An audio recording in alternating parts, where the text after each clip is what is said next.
LP's Morning Brief. Start your morning with ideas. Дисэри Улаанбаатар салбарын байгууллагаас бас гишүүдийнхаа бизнес хөгжил бас бизнесийн боломжуудыг нэмэгдүүлэх. За тэгээд ер нь хувийн хөгжил.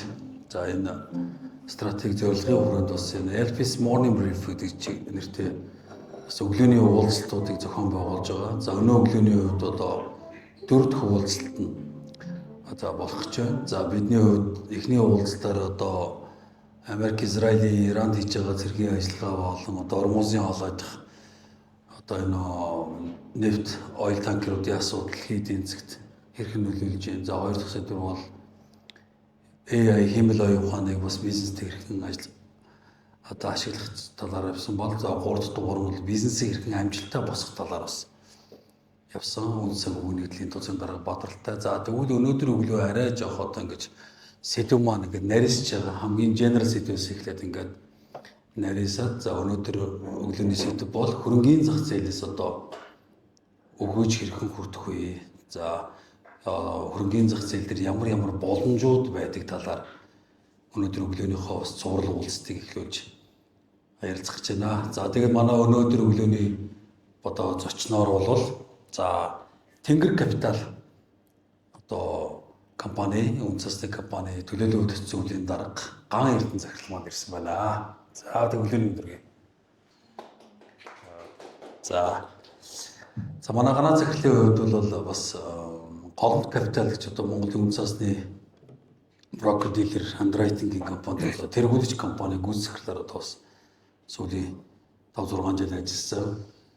За ер нь дотоодын зах зээлээс бол 3.5 их найд орчим төгрөгийн зах зээл мөнгөд одоо хөрөнгө оруулалт татаж босгож зуучилж ажилласан. Гадны зах зээлээс бол бараг 2.5 тэрбум долларын одоо бонд дээр ажиллаж ирсэн ийм маш туршлагатай одоо үн цаасны одоо брокер тийм ээ. За яг брокер компани одоо захирал байгаа.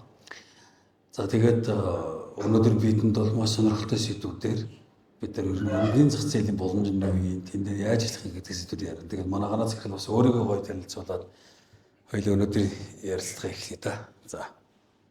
За баярлалаа. За та бүхэн өнөөдрийн өглөөний мэнд төргий. За ажил бол тийм цагаатаар бол их сургуулийн эдийн засгийн онлайн ангийн дэдод ангийн залуучууд дээдлийн ангийн ах болоо ангийн дарга байсан юм айгу идэвхтэй залуу байсан. Яг тэр ирчээр ингээд маш том жишээ Улаанбаатар гэх байгууллагыг тэргүүлж байна. Тэгээ бас найзтай баяр хүргэе. Өдөр бол төлөвлөсөөс шүүн дээр бас очиж чадаагүй байсан. За өнөөдрийн юу болохоор яг айгу жоохон нэрэн дээр жоохон санаа зовсон шүү. Ашиг хүртгэн жоохон поп нэртэй болсон. Би тэрийг ерөөсөө нөгөө нэг анзаарч харж амжаагүй. Тэгэхээр би одоо яаж ингэж ашиг хүртэн, тэгж ашиг хүртэн гэдэг таадаг айгу тийм арилжаачны ярихгүй. Миний ярих юм болохоор ерөөл capital market ч нэг талдаа fundraising хийх, нөгөө талдаа хөрөнгө оруулалтыг гэсэн хоёр юм байна. Тэгэхээр тэр хоёр дээр ерөнхийд нь одоо ямар туршлагууд ямар боломжтой талаар мэдээлэл өгье. За сүүлийн хэсэг болохоор ер нь одоо хөрөнгөний зах зээл одоо эдийн засагт нийгэмд ямар хэрэгтэй. Тэгээд цаашдаа Монголд одоо энэ зах зээл хөгжөхөд юу чухал юм бэ гэсэн 3 хэсэгтэл ярэ гэж сая нот дээр бичлээ.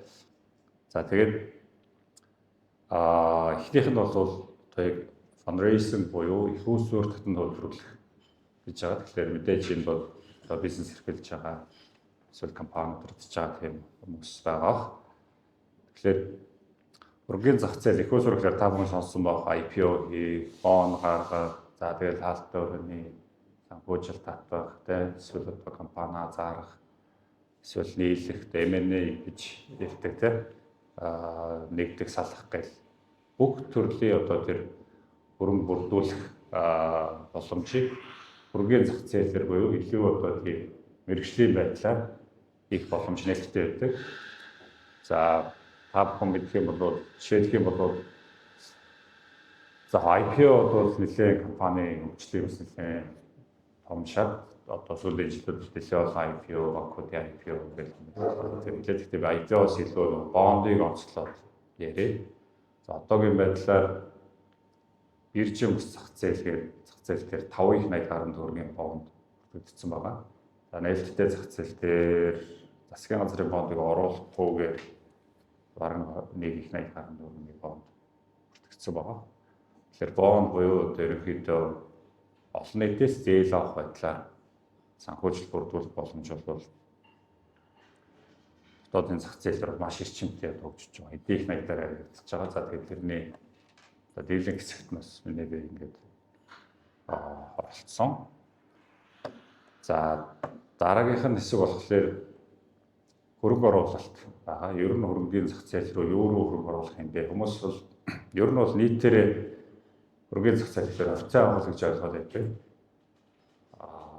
Хөрөнгөний зах зээл дээр за та бүхэн ер нь мэдчихэж байгаа. Бонд худалдаж авах, хувьцаа худалдаж авах, commodity буюу товарын бүтээгдэхүүнүүд худалдаж авах, санхүүгийн үүсмэл хэрэгсэл худалдаж авах. Сүүлд бол одоо криптотой холбоотой хөрөнгө оруулалтуудыг хийх. За эднийг нэгтгэгдсэн буюу хөрөнгө оруулалтын сангуудад хөрөнгө оруулах юм бол одоо гэдгийг цаана хөрөнгө оруулалтын стратеги нь одоо гэдгийг зөвхөн бонд худалдаж авах, эсвэл үйл хөдлөлтөд хөрөнгө оруулах гэх юм мэргэжсэн энэ чиглэлүүдээр дагнасан сангуудад хөрөнгө оруулах гэх маш олон юм сонголтууд байгаа. За тэр дотроос яг өнөөдөр та бүхэн миний яг онцолж ярмаар байгаа нь болохоор энэ бондын хөрөнгө оруулалтын талаар ярмаар байгаа. Юу гэхээр дэлхий дээр одоо хамгийн их одоо хөрөнгөө байршуулж байгаа хоёр юм байна. Нэг нь бол үйл хөдлөх байгаа. Нөгөөх нь болохоор бонд байгаа. Жишээлбэл ярихлаар одоо юу гэдгийг Америкийн нэгдсэн улс одоо нийт байршиж байгаа бондын хэмжээ бол Америкийн дэслэгээс тав. Америкийн нийт хавцааны үнэлгээрээс тав. Ер нь дэлхийгээрээс ч гэсэн нөгөө тийм байдаг. За тэгэхээр бонд гэхлээр айгүй нөгөө нэг за жишээл мэдэн шүү дээ бонд хэдэн хувийн хүүтэй ийм хугацаа тэгээд тэгэхээр бондон дээр нэг юм сонирхолтой зүйлээ. За би магадгүй зарим нь бас бондын талаар ойлголт гэж магадгүй. Бондон дээр нэг юм дөрвөн ойлголт байна. За энгийнээр бол за нэг компани бонд гаргана. За одоо юу гэх одоо Монголд бол нэг төгрөгөөр бол нэг 18-аас 20% хүнтэй гарчээ. Доллараар бол нэг 10.1-тэй гарчээ. За тэгэхээр 10% хүнтэй байршуулна. Жилийн дараа одоо юу гэх 10% хүүгээ цаад авах гэсэн. Эсвэл жил болгон 10% хүү аваа 3 жилийн дараа мөсөн төлбөр авч гэх юм ингээ болвол гэхдээ бондон дээр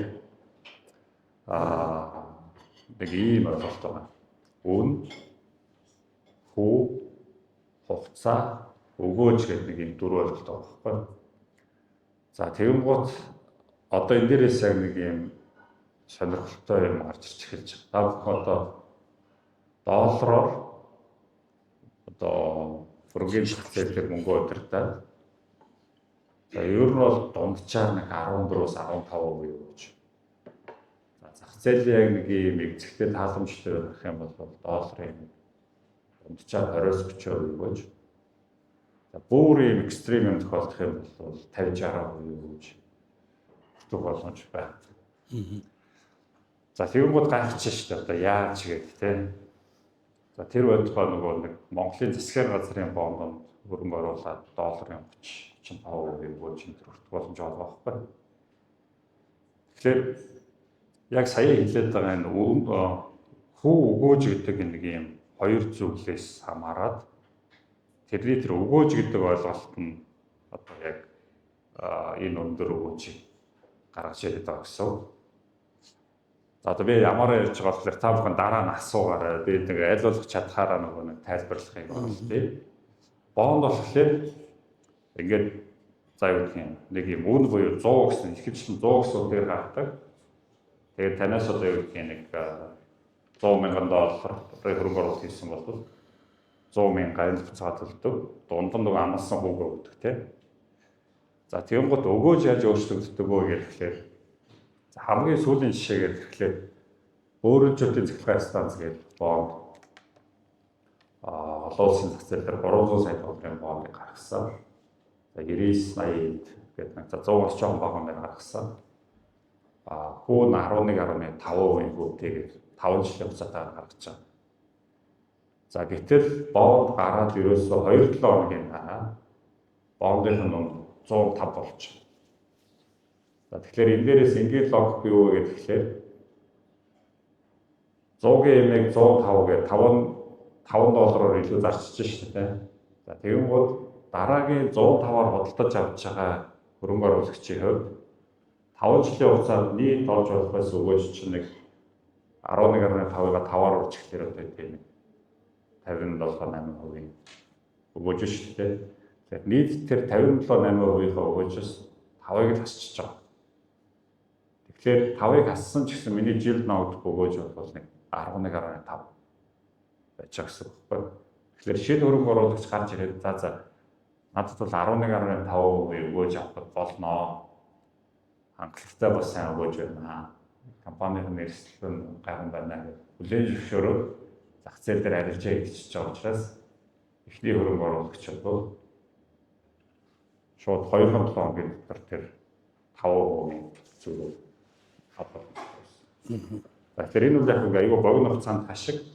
Гэхдээ ингээд жоохон урт ингээ болгоод ингээ хатглаа. Analyze return. Одоо 2-7 хоногийн дотор 5%. Тэгээд 2-7 хоног хөрөнгөлцсөн хүүгээр сарна шүү. Тэгвэл гол тэр чи одоо 2-7 хоног 5% бол сард 10%, жилд 120% гэж гэсэн үг шүү дээ. Тэр нэг энгийн логикоор ингээ өдөртөд явуулвар хэдэн 100% ч өгөөж хийж болдог.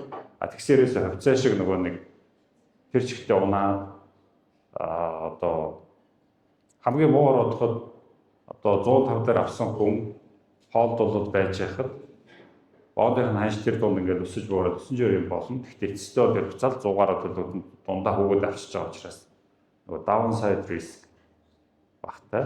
Upside боломж нь бол саяхан шиг иймэрхүү хөдөлгөөн дээр ашиг гэж болтгоо гэсэн. За тэгэхээр энэ дээр ганцхан тухайн компани, тухайн засгийн газар одоо дефолт зарлчихгүй бол бусдаар бол дундахын хөдөлгөөний дундор нь ашиг хийгээд байж болдог ийм нэг бүтээгдэхүүн байгаа. За энэ дээр жишээ бол зөвхөн бидний мэддэг эргэн тойрон жишээ асар. За одоо хамгийн ахаад нэг сүүлийн жишээ гэдэг юм бол юу вэ? За банк гэдэг байна. 97 санчаар гарсан. Өнөөдөр 100-ийн анштай.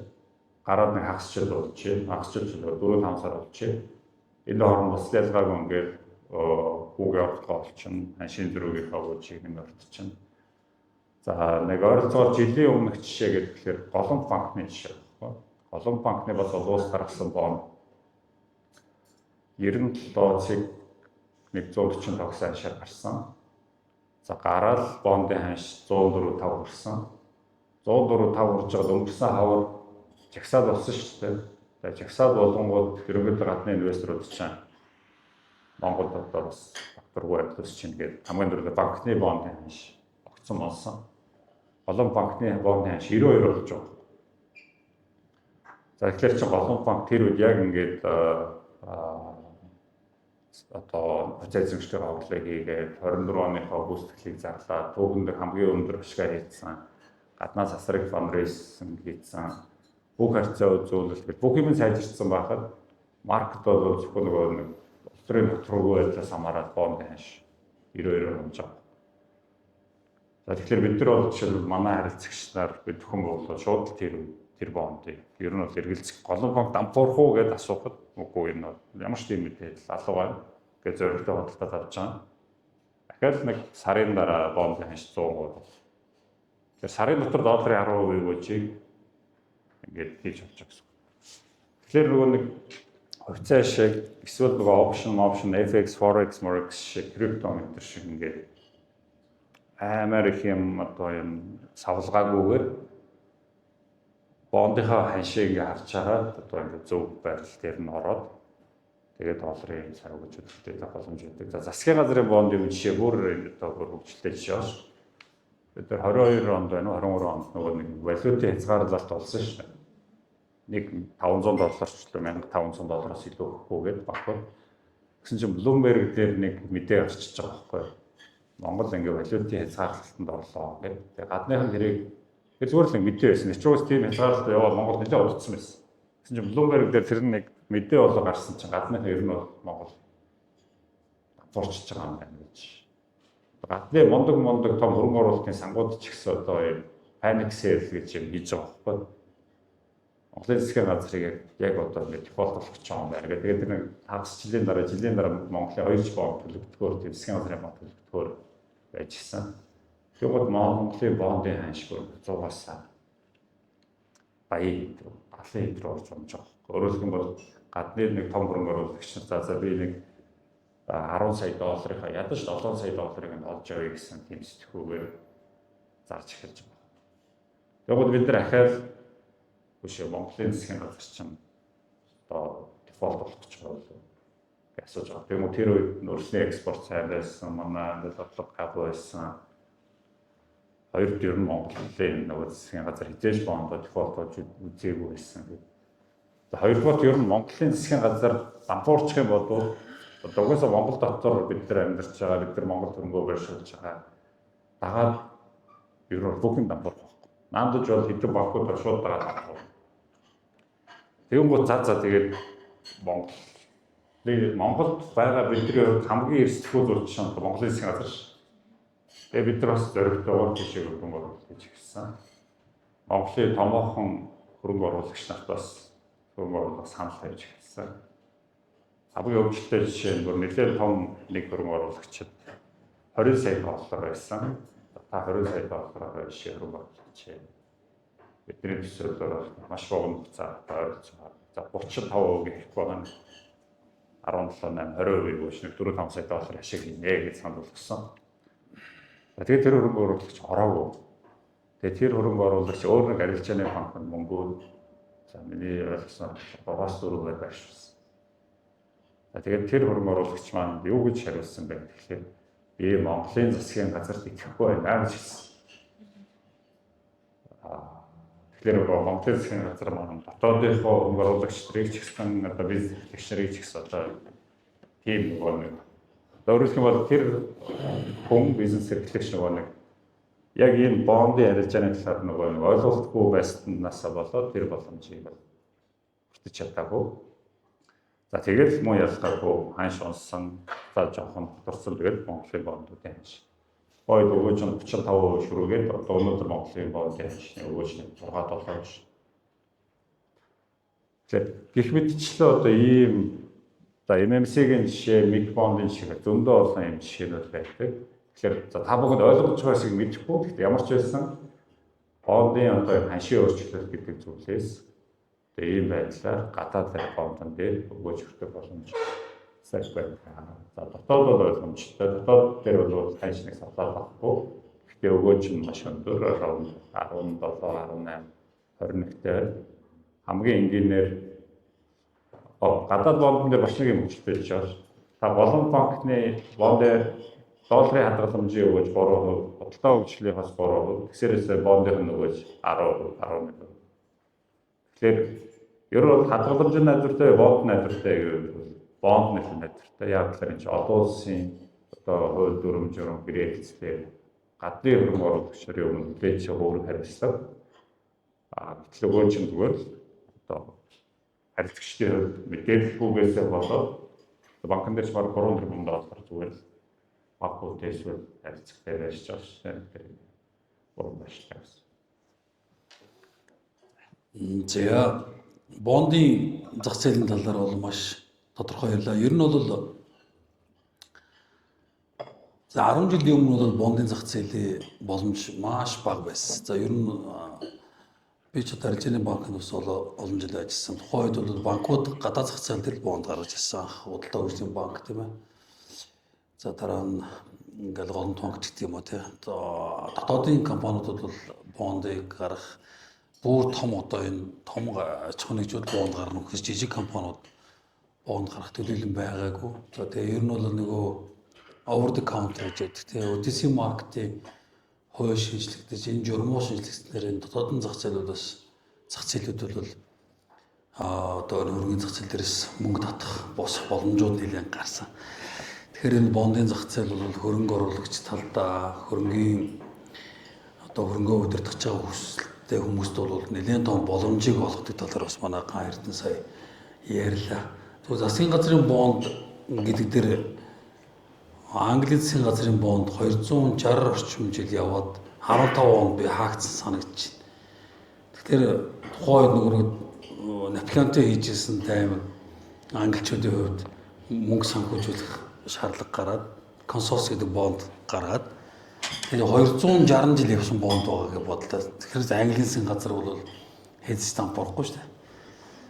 За тэгээд ингээд тэнд хөрөнгө оруулсан хүн бол тухайн үед одоо хэдэн үеэрээ л одоо тий 7 үе 8 9 үеэр л одоо юу гэдгийг тэр Английн засгийн газараас купоныг аваад жилд ингээл явж исэн.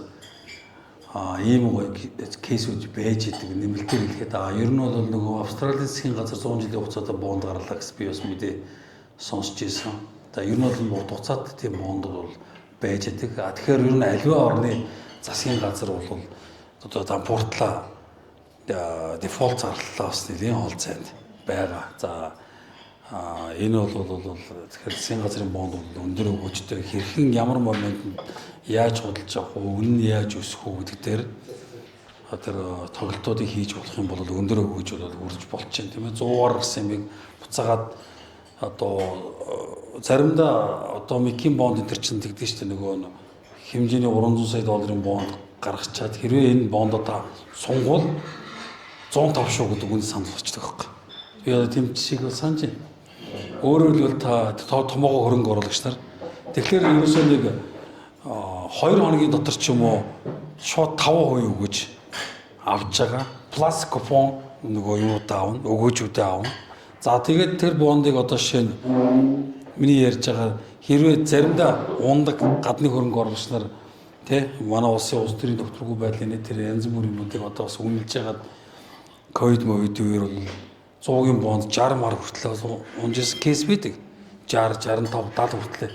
Тэгээ бодглохлоор тэр зөрүү нь хэд байх вэ? Буцаага тэр чинь 100-аар төлөх үүрэг хүлээж чинь. Одоо бүр мик бол 105-аар төлөх үүрэг хүлээжсэн кейс байдаг байхгүй. Тэгэхээр за 65 дээр авсан хүн 105 дээр 40% өгөж шууд доллар хүртэх боломж. Дээрээс нь нэмээд купон авчиж чинь. Ингээд ийм бонд бол аягүй сайн байдаг шүү. Ялангуяа манай мэрэгжлийн боломжууд бол манай мэрэгжлийн компанид тэр бий боломжийг гаргаж байдаг. За хоёулаа ерөнхийдөө зах зээлийн талаар бас ерөнхий ойлголтуудыг бас хүмүүстээ өгье гэж болоо. Ер нь Монголын хөрөнгийн зах зээлийн өгөөжийг бас урт хугацаанд хэр үнэлдэг вэ? Энэ одоо орон зай энэ одоо юу гэдэг багтаамж хэр сайн гэж боддог вэ? За ер нь бол би яг одоо нэг 18 жилийн өмнө анх ажилд ороод тухайн хөрөнгийн биржтэй гарсан хувьцаагаа гаргаад анхдагч зах зээл дээр IPO хийжсэн компаниудын ихэнх нь дандаа бүтлэх болчихсон. Ер нь бол fails. За яадаг вэ гэхээр нөгөө үнэлгээгээ бас стандарт бусаар хийдэг. За хүн 100 цагаа 100 төгрөгөөр хувьцаа авлаа гэхэд дараа нь хэдхэн сарын дараа 50 болцсон явж байгаа жишээ их байсан. За тэгээ сүүл рүүгээ нөгөө нэг ноглаш кач хөө байсан юм компаниуд нэлийн байдаг. За одоо бол хөрөнгийн зах зээл хэр сайн шигшигдэж байна. Манай компаниуд хэр сайн одоо боожж байна. За одоо хувьцааны зах зээл рүү ярих гэдэг л би одоо өөрөөр шинэ компани гараад хөрөнгийн зах зээлээ за бид нэр одоо хамгийн амжилттай жишээ бол би санаж байгаа Лендимений хувьцаа гэдэг шүү дээ. 25 төгрөгөөр гарч ирсэн нэг 100 гаруй нэлээ тийш хурж ирсэн баг. За сүүлд нь бол тогтвортой байгаа хэдэн компаниудын хувьцаа бол энэ манай хэд арилжааны банкуд бол нөгөө банкны тухай хуулиар 20 хүртэлх олон нийт сандуулж ирсэн. Зарим 5%, зарим нь 10%, зарим нь 15%.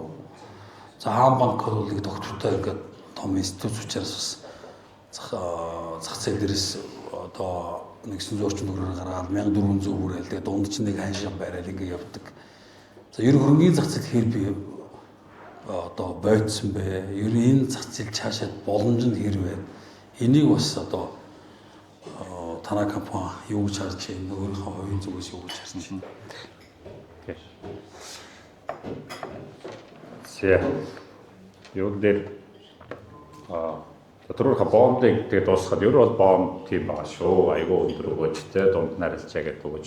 Тэгээд манай компани, манай банк ерөөс маш энгийн зүйлийг санал болгодог. Тэр нь нийт айс одоо тэр ICT чинь дээдлэн хөв бонд дээр байх хэрэгтэй. За ер нь бол нэг 95%. Дунджаар доллароос нэг 10.5% гэж хүртэн, төгрөгөөр нь 20% гэж хүртэн. Тэгээд тэр 20%-ийнхаа гарч ирж байгаа өгөөжийнхөө талаар нь урт хугацааны тийм value төрлийн хугацаа бодлож байгаа. Дахиад тэрнийх нь нэг талаар нэг 2-3% бол бүр эрсдэлтэй одоо тэр option ажиллаж ажигддаг юм уу, тавуулж гэх юм уу, эсвэл даймантай холбоотой ийм савлгаатай үед арилжааж үзээ гэдэг ийм л хөрөнгө оруулалтын стратегийг санал болгодог.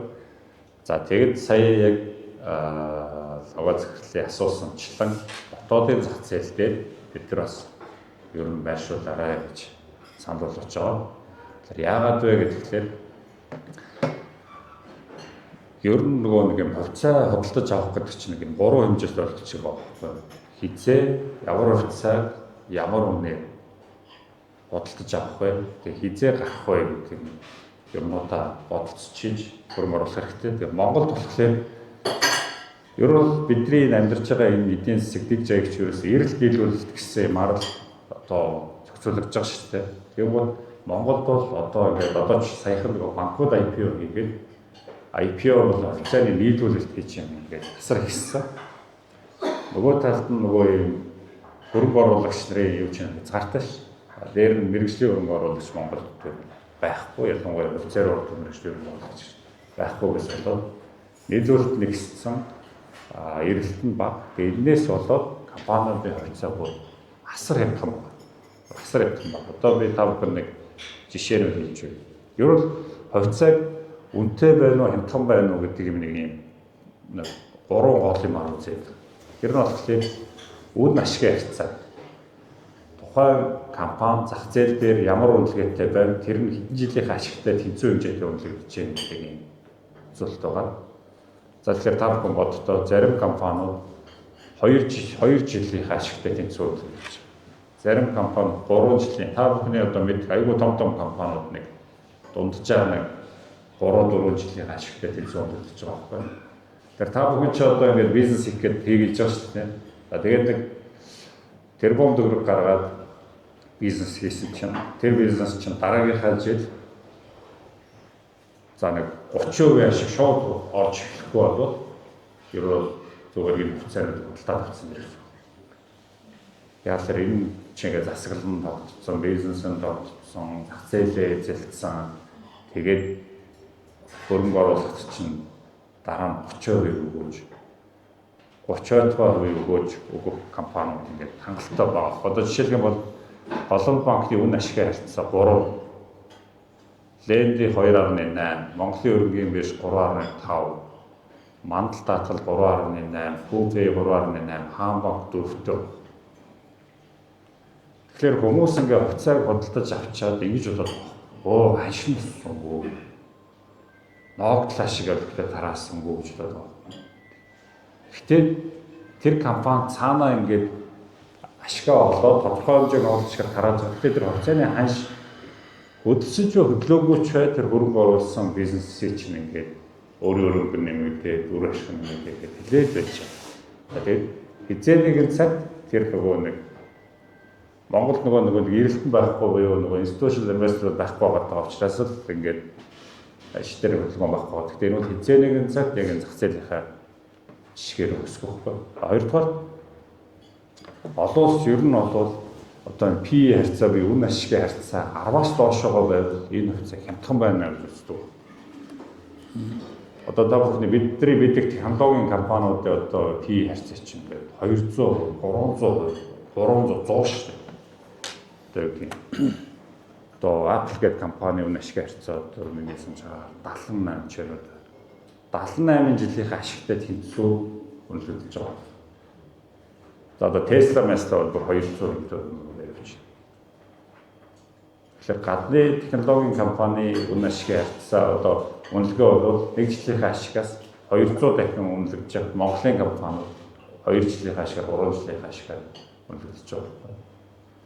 Тэгэхээр хамгийн энгийнээр нөгөө нэг мэдээж одоо өөрийнхөө бизнес юм хийн. Гэхдээ портфолиогийн чинь тодорхой хэсэг зүгээр бэлэн тогтцсон бизнесүүд рүү тэр дундаа банкуудын нөгөө нэг офицер хөрөнгө оруулахад бол хамгийн талбартай байна гэж хэлж байна.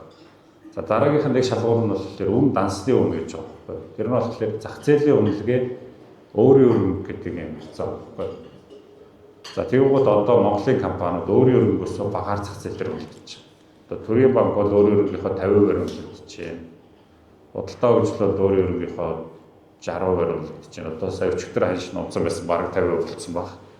Голомт банк нэг 70%, Хаан банк бол яг өөрийн өрнөгтэйгээ адилхан. Банкуд ерөө банкуудын өөрийн өрнөг гэдэг чинь баг кэш байхгүй. Яг зарим банкуд бол жоохон ингээд одоо бас офис байдаг. Нэг тодорхой байсан. Гэтэл банк чинь хэдийг 1.10 голомт банк чинь 1.5-ыг 80 шүү. Тэн дээр одоо ингээд евро бизнес цаа баг 1.3-ыг нэг кэш. Тэгэхээр 1.5-ыг 80-ийн өөрөөр өөртөө компаниудаа бирж дээр 900 тэрбум, 800 тэрбум, 1.80-аар болгодог. Тэгэхээр өөрөөр хэлэх юм бол та нэг одоо энэ кофе шопыг нэг хүн тэрбум төгрөгөөр тогтчулсан. За тэгээд энэ жилд нэг 250 сая төгрөгийн ашиг олдог байсан чинь танд энийг 600 сая төгрөгөөр хөрөнгө оруулах хязгаар болж байгаа яг адилхан. Тэгээд энэ кофе шопыг магадгүй нэг одоо хүн ганцаараа эзэмшээд та одоо юу гэх нэг 20% дээр хөрөнгө оруулаа гэхэд хяналт тавихад хэцүү байж магадгүй шүү дээ. Хиндлүү хандмал тохиолгүй шүү дээ. Listed компани гэдэг чинь тантай адилхан олон мянган хүмүүс хамтарч эзэмшиж байгаа, зохицуулагч байгууллагыг зохицуулж байгаа, компанийн тухай хуулиуд өргөн зэцэл холбогдох хуулиар их ашиг нь хамгаалагдаж байгаа гэдэг ингээд илүү мэргэжлийн зохицуулагчсан тийм зүйл байж байгаа.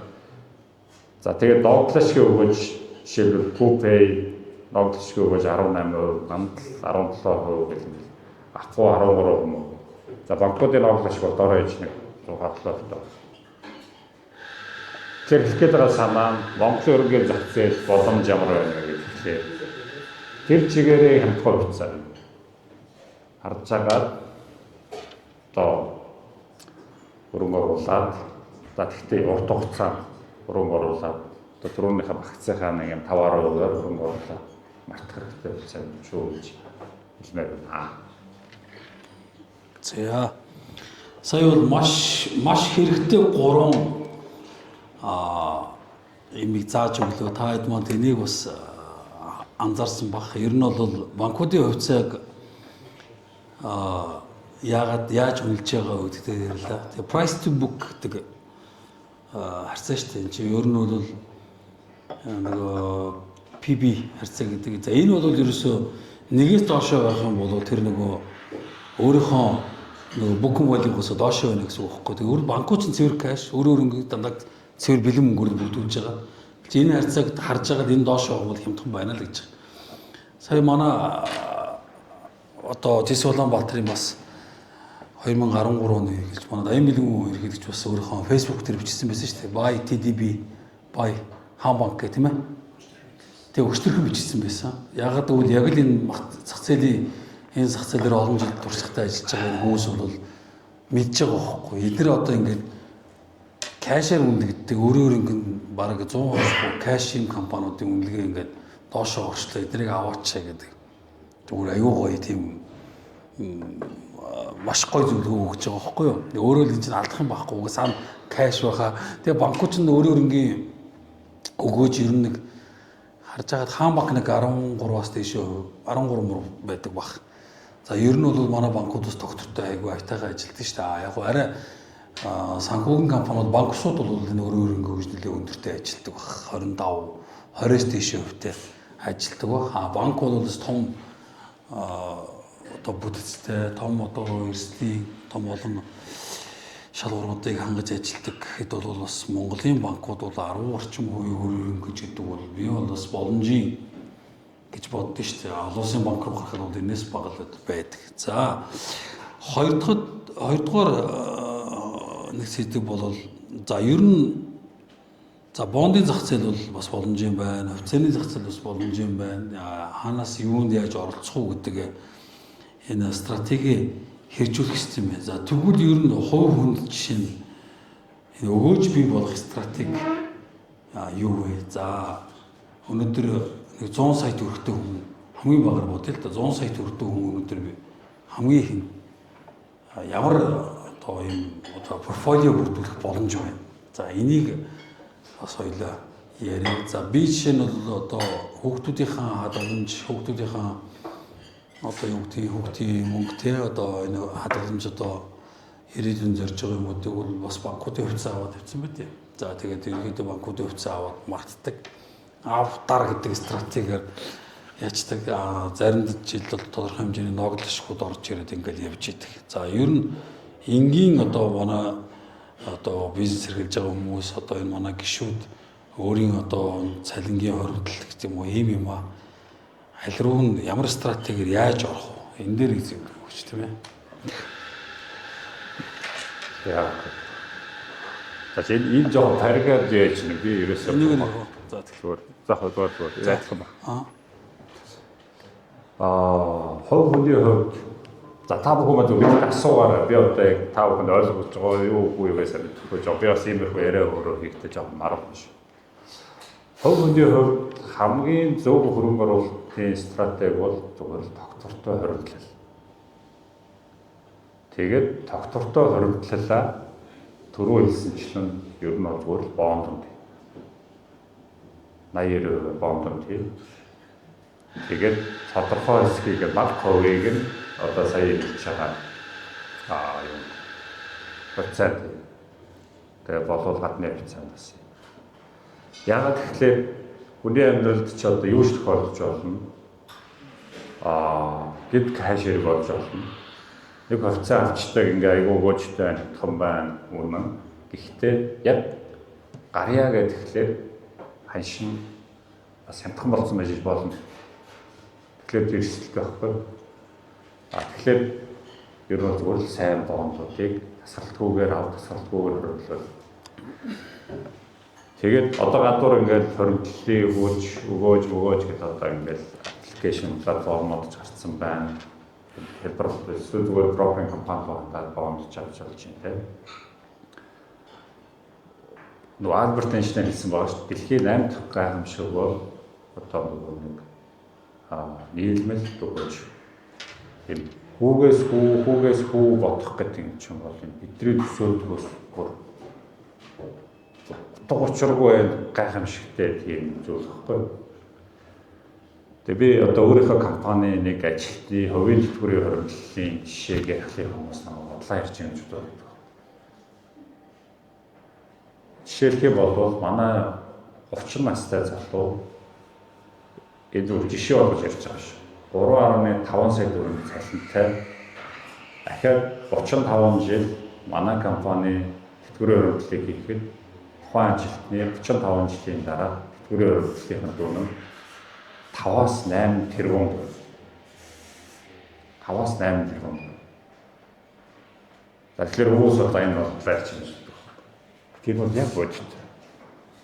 Тэгэхээр нөгөө нэг ингээд зүгээр хөв хүний хувь 30 жил бол нэг 150 тэрбум төгрөг 150 сая төгрөгнийхөө моргежийн цэглийг төлж дуусаад өргөө боллоо гэж талархах гэдэг хугацаа шүү дээ. Гэтэл нөгөө талд нь ингээд доктортойгоор хоригдлол хийгээд тэр нь өсөж исэн бол хэдэн тэрбум төгрөг. Одоо би саяны тооцооллын та нарыг бүгдээ Excel ашиглаж байгаа. Очоод Excel дээр бодоод үзье. Манай компани ажилтнанд цалингаас 5% хоригдол болно. 5% хоригдол бол яг тэр доор нь компани дахиад 5% тэнцэх хэмжээний кашийг хувийн тэтгэврийн хоригдолд хий. Тэгэхээр ажилтан бол сар цалингийнхаа 10% хоригдлол хий. 10 хоригдол үүсэн.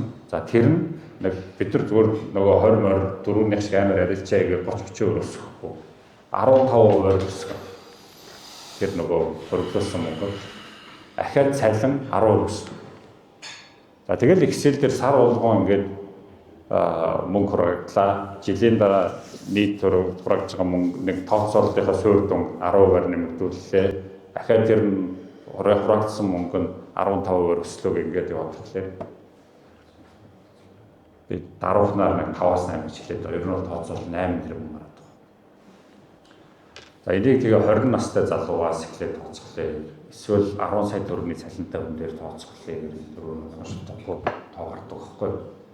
Тэгэхээр Ер нь аливаа зүйлийг тогтвортойгоор ингээд ягаад тэтгэврээр өргөлөөлөл тэр хүнээс хамаарахгүйгээр ингээд бид нар яг шууд автоматар ингээд хатаж аваад хураагаад ингээд яваад байгаа учраас явж байгаа байхгүй.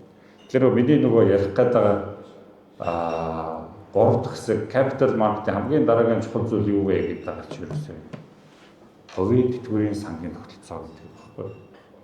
Тэгэхээр хувь хүний хувьд бол 100 сая төгрөгийг эсвэл цөм арилжаа хийгээд 200 сая 300 сая болох гэсэн ойлголтыг мартаад надад 100 бай. Тэгээ дараа сар дахиад яг сая төгрөгийг нэмэгдүүлнэ. Ингээд доктортойгоор өсгөөд явна гэдэг. Энэ л бол одоо хамгийн зөв стратеги. Дээр нь компаниуд байгаа. Компаниуд за бизнест хэрэг болох юм чинь эргэлтийн хөрөнгөөл ингээд дансан дээр мөнгөө хэр сул байлгаад байдаг. Тэгж юусоо болохгүй. Одоороос сул мөнгө байвал манай Дэнгэр капитал дээр авчираа зүгээр л бонд. Тэгээд бонд ч зүгээр зарч болдог гэдэг байгаа шүү. Хэрвээ одоо юу гэх нэг бараа захиал болох юм төлбөр төлөх болох юм бол тэм дээрээс нэг 2000 юм хэлээл тэр өдрөө бондоо зараад төлбөрөө өгсөн. Харилцах дээр хүүгөө ч юм уу одоо баг хүүг байгаа тийм байж байгаа мөнгө чинь тэнд ойролцоогоор нэг багаар удаад 15-6% хүү байдаг. Тэгээ Монголын том одоо хуучин голомт капитал дээр жишээлбэл Монголын нэг групп компани манай дээр 35 компанийнхаа дансыг нээсэн мэт байсан. Тэгээд тэд нар зөвхөн ингээд сул ингээд эргэлдэж байгаа мөнгөө менежерсэн чинь нэмэлт гарч ирж байгаа ашиг нь тухайн жил 8 тэрбум төгрөг зорчигдсон. Тэгэхээр нөгөө нэг аюу сүртэй таны мөнгө өсгөө даа гүмүүд байдаг шүү дээ. Ер нь өндөр багхгүй. Хүмүүс ерөөс анзаардгүй. Яг ингээд урд хийж байгаа юмд анхаарал би өөрийнхөө яг тэр нэг хийж одоо энэ кофе шопыг ажиллаж байгаа юм бол кофе зараас гаргаж ирж байгаа ашиг гэж бодоод болохоос энэ эргэлдэж байгаа мөнгө сул байгаа мөнгнөөс одоо ингээд санхүүгээ өгөөж хүртэх байсан гэдгийг хавтуулаад байдаг. Тэгэхээр хувь хүнчдэр бизнес эрхлэгчийн хувьдчдэр одоо нэг тэрийг ерөөсөө мартаж болохгүй. Тэрэн дээр capital market-ийн боломжуудыг заавал нөгөө нэг ашиглах хэрэгтэй. Тэгээд одоо Монгол дөнгөж 5500 хүн л бонд худалдаж авч байна. 400 гаруй компани бонд худалдаж авч байна. Гэхдээ түрүү хэлсэн хэдий их 80-ийн бондын харилцаа тэр 100% хүмүүс хийгээд байна. Одоо энэ заалан гэсэн та хэдэн бонд авсан байх асуулт 1-2 хүн л эсвэл огт байхгүй байгаа. Тэгэхээр тэрийг бол заавал сонирхож нөгөө судлаарай. Гэхдээ мэдээж бонд түрүүлсчлэн зөв компани дампуурын харгуй компани хэвчээ. Тэгэхээр дампуурын харгуй компани муу байна уу биш байна уу гэдгийг аюул сайн андроидер дээр очиж сайн андроидерын DD хийсэн бондуудаас сонголт хийж нөгөө сонгох хэрэгтэй гэж байна. За бондын зах зээл дээр маш сүнтэй зүйлүүд өгч байна. Тэгээд бас компани удирддаг манай бас энэ өнөөдөр өглөөний оролцогч нар нэлээд байж байгаа. Тэгээ би бол компанийнхаа өөрийн хөрөнгийг бас энэ богино хугацааны бондуудаар тэр одоо та банкнд харилцах дансанд тийм ээ.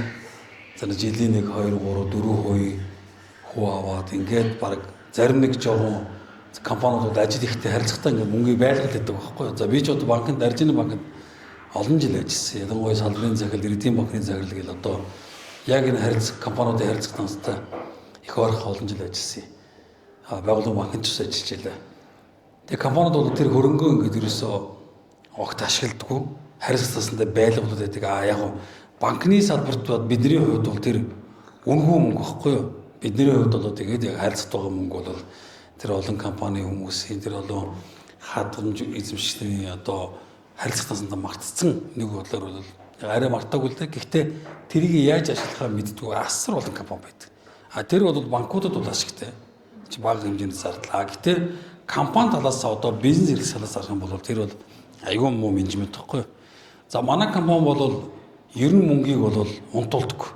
За би бол харилцах дансан дээр бол орой болгоод мөнгүүдээ манай санхүүгийн захирлтээр бол татчихдаг. Тодорхой хэмжээний хамгийн өндөр эрсдэл багт тэр хамгийн өндөр өгөх шүү дээ боломжууд руу татчихдаг. За 14-30 хоногийн хүртэл хугацаатай тийм бондууд бол байж идэг. Тэг бодоо 30 хоногийн хугацаатай бонд байдаг бодоо. Тэгэхээр бид нэр энэ сарда мөнгөний ашиглахгүй одоо ингээд бид чинь банк ус юм чинь харилцаасан дээр өдөр тутам олон сая төгрөгөнд орж ирж байгаа. Тэгэхээр дараагийн сардар энийг төлнө, ийм том зээл гаргана. Энэ бидний итгэлцлийг төлнө гэдэг тооцоогоо хийхэд бол 14-30 хугацаатай бондуудыг бол маш олныг авсан. Ялангуяа одоо ган эрдэнэ захирал тэр голомт капиталын захирал байхад бол бид нар эднийхэр бол олон хэмжээ бондуудаар авсан. Тэгэхээр энэ боломжийг бас компани дээр бас сайн ашиглаарай гэдмээр байгаад байгаа. Хүмүүс сайн мэддэггүй. За тэгэл харилцаг дээр ингээл нэг юм харилцдаг банк хаан банк тэгэл байж идэг гэл. Тэгэл цалингаа тавин түрээсээ тавилна бараа материалыг худалдаж авна. Одоо тий ийм л юм дээр тоосолд байдаг ус мөнгийг ерөөсөө огтонтуулж болдог. Ер нь Монгол хязгаарч унтдаг мөнгийг бас парклж болдог. Нэг ингээд Шангрилагийн дор нэг Lexus 570 одоо миний мэдхийн бараг 7-8 жил болж байгаа шээ. Яг тэгээ тэр бол одоо учир шалтгаан нь бол мэдэхгүй л байна л да. Гэхдээ тэр бол ингээд тэр хөрөнгөө тэр хүн зүгээр хэвтүүлж байгаа байхгүй юу. За тэгээд зогсоолон төлбөр хэд гарсан ч гэдэг нэг жок гэдэг шиг. Тэгэхээр бол мөнгийг хязгаарч унтуулж болохгүй бас хязгаарч парклж болохгүй тийм үү. Мөнгө бол одоо Монголд бол 10 жилийн өмнөх 15 жилийн өмнөх бодвол тодорхой хэмжээнд дандаа эргэлдэх боломжууд нь бий болчиход байна. За ялангуяа юм үн цасны компаниудаар дамжуулаад энэ боломжууд бол нэлийн бий болсон байгаа шүү. За Монгол хүмүүс гадаадын одоо зах зээл дээрээс хувьцаа авах, бонд авах. За өөр бусад одоо энэ санхүүгийн үүсвэр хэрэгслүүдэд хөрөнгө оруулах боломж юм хэр байдаг вэ? За одоо өнөөдөр дэлхийн зах зээл дээр бол бас энэ commodity market бол бас их өсөлттэй байж байна тийм ээ. За өнөөдөр баррел нефтийн үн бас $108. За энэ $60-70 гэдэг өсөн бол өнөөдөр $100 боллоо. За алтны үн одоо 1 кг алт сая 700 сая төгрөг хүрч ирсэн бас үе байгаа. За ингээд үе үйл ер нь бол ингээд одоо энэ дэлхийд дахинд ингээд цэрэг зэвсгийн үйл ажиллагаа ихтэй одоо манай хойд өрч цэргийн үйл ажиллагаатай за Америк улс том цэргийн үйл ажиллагаатай ийм үед бол цэрэг зэвсгийн үйлдвэрлэлд бол уус энэ алт одоо энэ зис одоо энэ газрын хор элементүүд одоо металлууд их ашигладаг. За манай улс бол ерөнхийдөө бүгдээрээ нэг юм нүүрснээс хамааралтай нүүрсний улс болсон байдаг. За ер нь энгийн иргэн ороод энэ commodity market-аас жишээ нь өгөөж хүртэх боломж хэр байв. За өнөөдөр энэ нефтийн үнийн өсөлтөөс одоо энэ ч бол яг том зургаараа хэрэглээ талдаа хэрэглээний үнийн индексийг өсгөж байгаа. За энэ шинэ одоо Ормозын хоолоогоор өдөрт 100 гаруй ойл танкер нэвтдэг гэсэн бол одоо тэнд Иранууд татвар тавьж байна тийм ээ. За хоёрдугаарт юанаар төлбөрөөд төлдөг бол энэ онгоцуудыг нэвтрүүлнэ өдрийн 3-4 онгоц гардаг болсон. За 100 өмнө дааз бол энэ эрчим хүчнийхээ 70% тэр ойролт ордоос шийддэг. За тэнд бол одоо нөгөө будаа одоо бордоо бүх юмуд энэ улс ингээ хүнсний үн өсөж байна. За Монголд бол бас барилгын материалын үн өсөх төлөвтэй байна. Тэгэхээр энэ гадаад зах зээл дээрээс ер нь хэрхэн мэдэрч орж яах вэ? Хэрвээ энийг ингээ байнгын ингээл одоо тэр Bloomberg терминалыг хараа сууж чадахгүй янз бүрийн одоо ингээд алт үнийн зэсийг хараа сууж чадахгүй хүмүүст бол ямар боломж байдаг вэ? Энийг нэг яриач. За. Гадаад зах зээлээс арилжаа гэдэг бол одоо асар хэлбэр. Одоо Тэнгэр капитал жишээлбэл Interactive Brokers гэдэг дэлхийн одоо зарим жил топ 1, зарим жил топ 2 том платформтой бүрч ажилтдаг. Дансаа нэгэл хүссэн юм авч байна. За тэгэхээр түрүүний нөгөө нэг хуцаад яг investment strategy гэдэг юм амартаж болохгүй. Би акцийнхаа дээдлийн хувь бонд аван гарч ирж байгаа өөж өрнөл атж байна. Тэгэхээр гадаадаас хэдэн хувьцаа ч юм уу таваар сонгож аваад гэсэн чинь тэд нар чинь дампуур алуу болчихж байхгүй шүү. Бүр дампуурж алуу боллоо ч гэсэн нийт багцынхаа 5% авсан байлаа гэж бодоход бондын гожоор нэг 15 биш 20 өсөж ирсэн багц чинь нэг тухайн жил 15% өсвөл банкнд байршуулсантай чинь адилхан хэмжээгээр өсөх байхгүй. А гэтэл нөгөө 5% авсан байгаа хувьцаа чинь ч юм уу таваар чинь сайн өсгий болвол нийт багцаа чи өгөөж өсөөр өчнө. Тэгэхээр яг ингээд 10 сая төгрөг байсан ч гэсэн өөрийнхөө портфолиог яг ингэж портфолио гэж харах хэрэгтэй. Тэгэхгүй бол энэ нөгөө арил одоо энэ нөгөө хувьцаа дээр ингээд үний тавчаа юу сонирм болохгүй.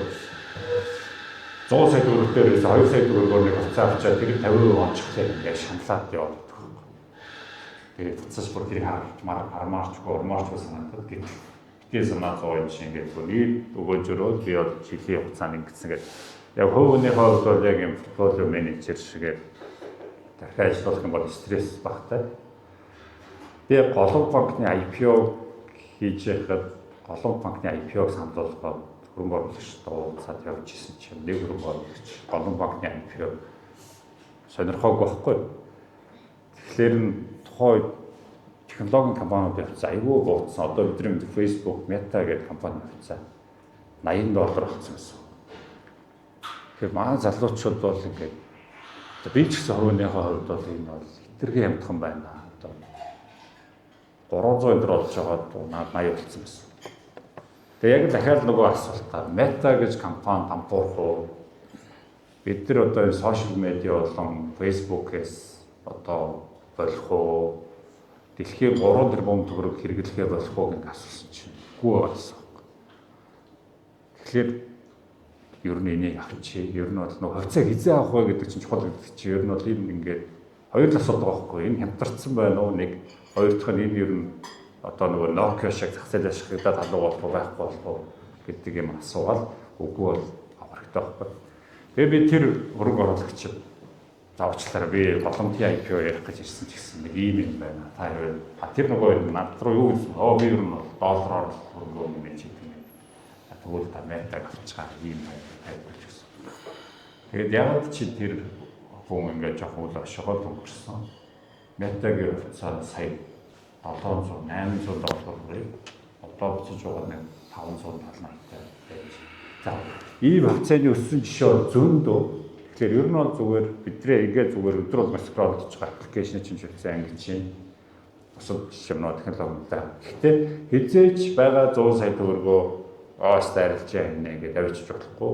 Багахан хэмжээгээр ингээд манай одоо шинжээч нар компаниуд гадаад зах зээлийн талаар хангалттай их юм репортлж байгаа. Очоод нэг зүгээр нэг 10 минут уулзгаад одоо ерөнхийдөө ямар хувьцаанууд тэр чинь байнга дагч харсаар гад ерөнхийдөө баримжаа өсөж байгаа. Гэхдээ бид нар нөгөө зохицуулалтын хувьд хизээч фанд менежер шиг шууд энийг заар. Одоо зарим хувь одоо хүмүүс эсвэл компаниуд бол ингээл энийг энийг заар бид нар бүгдийг мэдж байгаа гэдэг чинь. Тэр бас тэг боломжгүй бас тэгж болохгүй. Гэхдээ ер нь бол ерөнхий зах зээлийн хэмжээ бол хөгж байна. За дараагийн нэг зүйл болохоор энэ товарын зах зээл. Одоо ингээл дэлхийд дээр геополитикийн одоо Украинадан одоо ингээл Иран ерөөсөө дэлхий чинь одоо хамгийн эхлээд энэ товарын бүтээгдэхүүнүүд дээр л одоо нөлөөлдөг байхгүй. Одоо шиг бид нар шиг ингээд энэ одоо тээвэр логистик одоо энэ тариф энэ бүх юм чинь энэ бидний хүндрэлтний суур хэрэглээг хангадаг одоо товарууд одоо үр тариа тос одоо юу гэдэг бордоо гэл энэ юмнуудад хамгийн их чиглүүлдэг байхгүй. Тэгээ дараа нь эдгээрээ дагаад инфляц гэж юмнуудуулна. Тэгээд цаашлаад одоо компаниудын ашигт ажиллагаа, тайлан баланс, тэдний хэмжээний ашиг ингээд үргэлжлэх. Тэгэхээр одоо яг энэ дэлхийн геополитик аюул хорцтмол байгаа үед аюул энгийнээр хаана газар зэвсэг мөргөлдөө юу гэдэг юм одоо дайнд тулаан болох хамгийн эхлээд шууд хайх. За яг ямар товарт нөлөөлж болох юм бэ? 23 Украинд байхад бид нар ингээд өөрсдөө судалж хийсэн хэд хэд эдгэсэн гэсэн хандаад бид нар яг Украин дэлхийн товарын юунд оролцоотой юм бэ? Гэвч Украин хоёр юм гаргаж ирсэн. Нэг нь болохоор Улаанбаатар, нөгөөх нь Наран цэцгийн юм. За тэгээд Бордоо. Тэгэл дэлхийгээр энийг мэдчих хадаа гэж бодохооргүй гэх юм. Мэдсэн ч гэсэн уцралтай. Тэгэл яг тэрний дагуу ингээд тэрнтэй холбоотой компаниудын хувьцаа. За тэгвэл Украинд дайм болоход одоо Улаанбаатар энэ тэр нөгөө нэг нийлүүлэлт нь одоо хомсдох юм бол яах вэ гэдэг чинь хөнгөт логик нь Өмнөд Америкт тариалалтыг нэмэгдүүлэх хэрэгтэй болох юм байна гэж дүнж гарч ирж байгаа. Өмнөд Америкт тариалалт нэмэгдэх юм бол яах вэ гэсэн чи одоо трактор одоо нөгөө нийлүүлэлтийг маань хэсэг юм байна гэж дүнж гарч байгаа. Тэгвэл Америк тийм Өмнөд Америкт одоо юу гэх юм тийм газар тариалал ингээд тоног хөрөмж нийлүүлдэг компани юу гэх харахлаа. Тэгэл 2 сарын дараа яг тийм компаниуд явцсан. Өсч эхэлж байгаа. Тэгэхээр одоо сая бол одоо ингээд Иран руу ингээд дайрахад дэлхийн газрын тосны 20% нийлүүл тэрүүгээр дамжиж байгаа. За ойл өсгөн тодорхой. Яг тэр шөнөө ингээд ойл 4-5% өссөн. Гэхдээ энэ чинь ахаад ингээд 80 эдээс 70 эдээс 100% болтлоо үргэлжлэх нь ойлгомжтой болж өгч байгаа. Хоёрдугаар дэлхийн хөхрийн хүчлийн 42% гэлж байж байгаа байхгүй. Тэгмээд хөхрийн хүчил гэхэлэр юу юм болоо гэхэлэр хоёр юм. Нэг нь болохоор бордоо, нөгөөх нь болохоор энэ нөгөө зэсийн баяжмлыг одоо энэ хөдрээс нь салгаж авдаг хамгийн гол төвхий чинь хөхрийн хүчил гэж юм байгаа гэж байна. Тэгэл тэр яг хувьцааны өргөөр бол энэ геополитиктэй холбоотой юм асуудал яг энэ таваарууд тэгээд тэр таварын үн за тэгээд тэр таваарыг ашиглаад одоо нөгөө нэг үйл ажиллагаа явуулдаг компаниуд гээл тийм энгийн хайлтуудыг одоо баг зүгээр чат GPT-гээс асууж хагаад тэгээд одоо ингээд юм хаашруулж болно гэсэн. За тэгээд сая алтгээд хэлсэн дэлхийн дэг заяаг ерөөсөө айгүй ойлгомжтой байна шүү дээ. Эрсдэл тохиолдох юм бол алтал авах хэрэгтэй. Одоо сая Хятадын төв банк алтны хөдөлთა авалтаа баг 20-30 дахин нэмэгдүүлсэн. Сүүлийн нэг жил гарсан явц. Тэгэхээр Хятад бол одоо тэр тагнуул магнуул ингээ юм маараа судалсаар агаад за ер нь бол дэлхий яах гэдэг юм гутаа бүр механикаар алтыг хасраг нууцсан. Тэгээд одоо яг л тэрнийхэн дагуу алтын шиг төрхөжтэй. Сая Францууд Америкийн Резерв банкд алтаа чимээгүй зараад өөр газраас алтаа аваад Францтай авчихсан. Үндсэндээ эдийн засгийн хараат байдал Америкаас ангирч байгаа. Америкийн эвгүй мөнгөчлөлтэй шууд жилээ. Харин За тэгэхээр энэ гадаад зах зээлийн боломжууд бас ямар өргөн том байдаг талаар бас сая мэржлийн хүн бас оновчтой сайхан ярьлаа. Би зүгээр монголчуудын ийм төгөөмөл хөрөнгө оруулалтын хэрэгслийг бас ярих гэдэг л да. Монгол хүн илүү хөрөнгөлтэй болохоор ямар хөрөнгө оруулалт хийдэг вэ гэхээр ер нь за нэг 70-80% дахиад нэг байр авдаг байхгүй юу. Тэгээд дахиад байр аваад тэрийгэ түрээслээд за тэгээд дараа нь байрны үн өснө гэсэн тооцоололоор ингэж мөнгөнд ханддаг. Тэгээд би бол энийг бол ингээд жоохон харамсалтай санагддаг байхгүй. Өөрөөр хэлбэл за одоо хамгийн амархан тоо бодъё л доо. За 10 жилийн өмнө 250 сая төгрөгөөр 2016 онд за нэг хүн байр авсан гэж бод. За тэр байрыг одоо нэг за сарын 2 сая 500 мянган төгрөг түрээслээ л да тийм ээ. За жилийн 30 сая төгрөг. За 250 сая төгрөгийн 30 сая төгрөг чинь жилийн нэг 12% өгж байгаа байхгүй юу? Төгрөгөөр 12% өгж аваад байгаа. За дээрэс нь яг capital gain гэдэг ойлголт байдаг тийм. Нөгөө хөрөнгийн үнцийн өсөх гэдэг ойлголт байгаа. За тэгээ ингээд тооцсон. Тэгээд жилд манай инфляц жилд 9.5% дунджаар явж байгаа.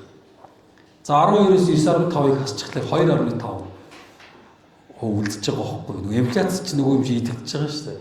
За дээрэс нь Монголд нэг том одоо бидний шийдэж чадахгүй нэг асуудал. Төгрөг бол ам долларын эсрэг дандаа суларч идэг.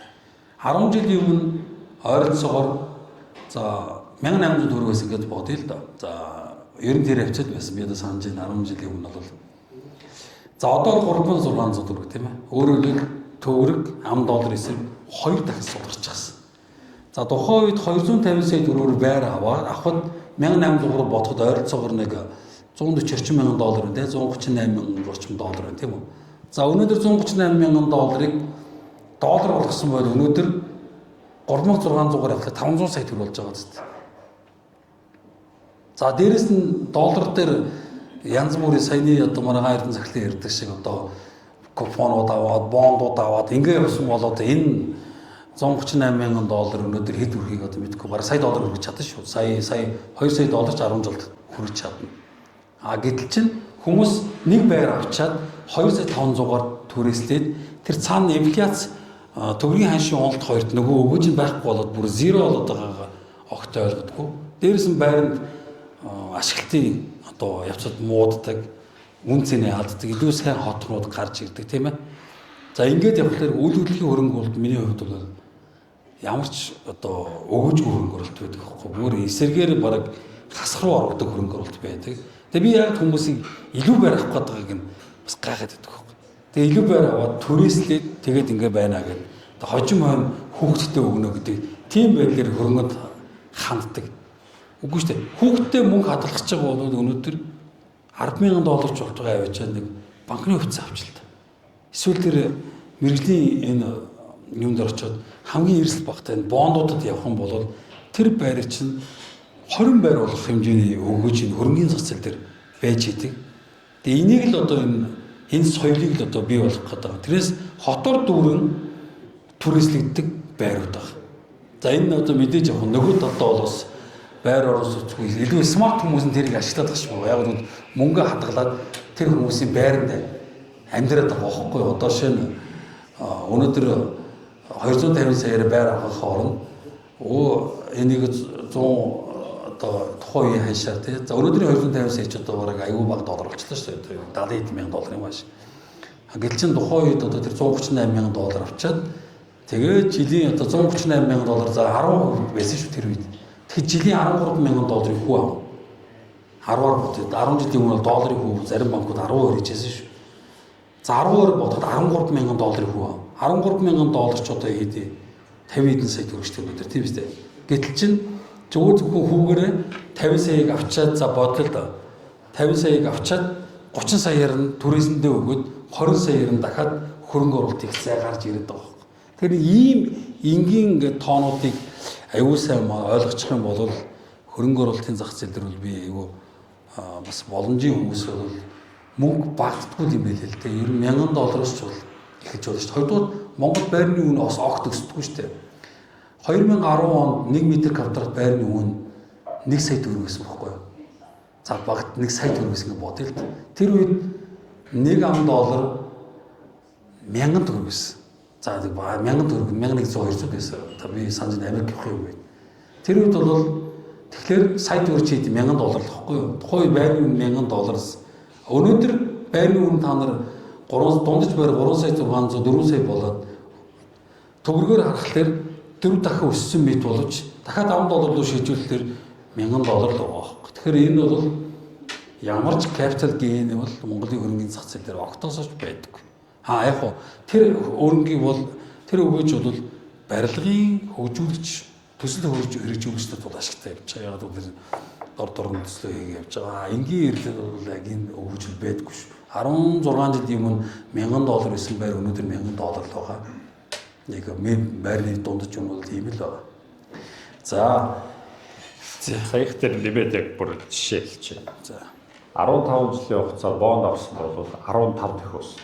Яг угаас бодож жоод 15 дахь өссөн. Байр авсан бол 4.8 дахь өссөн.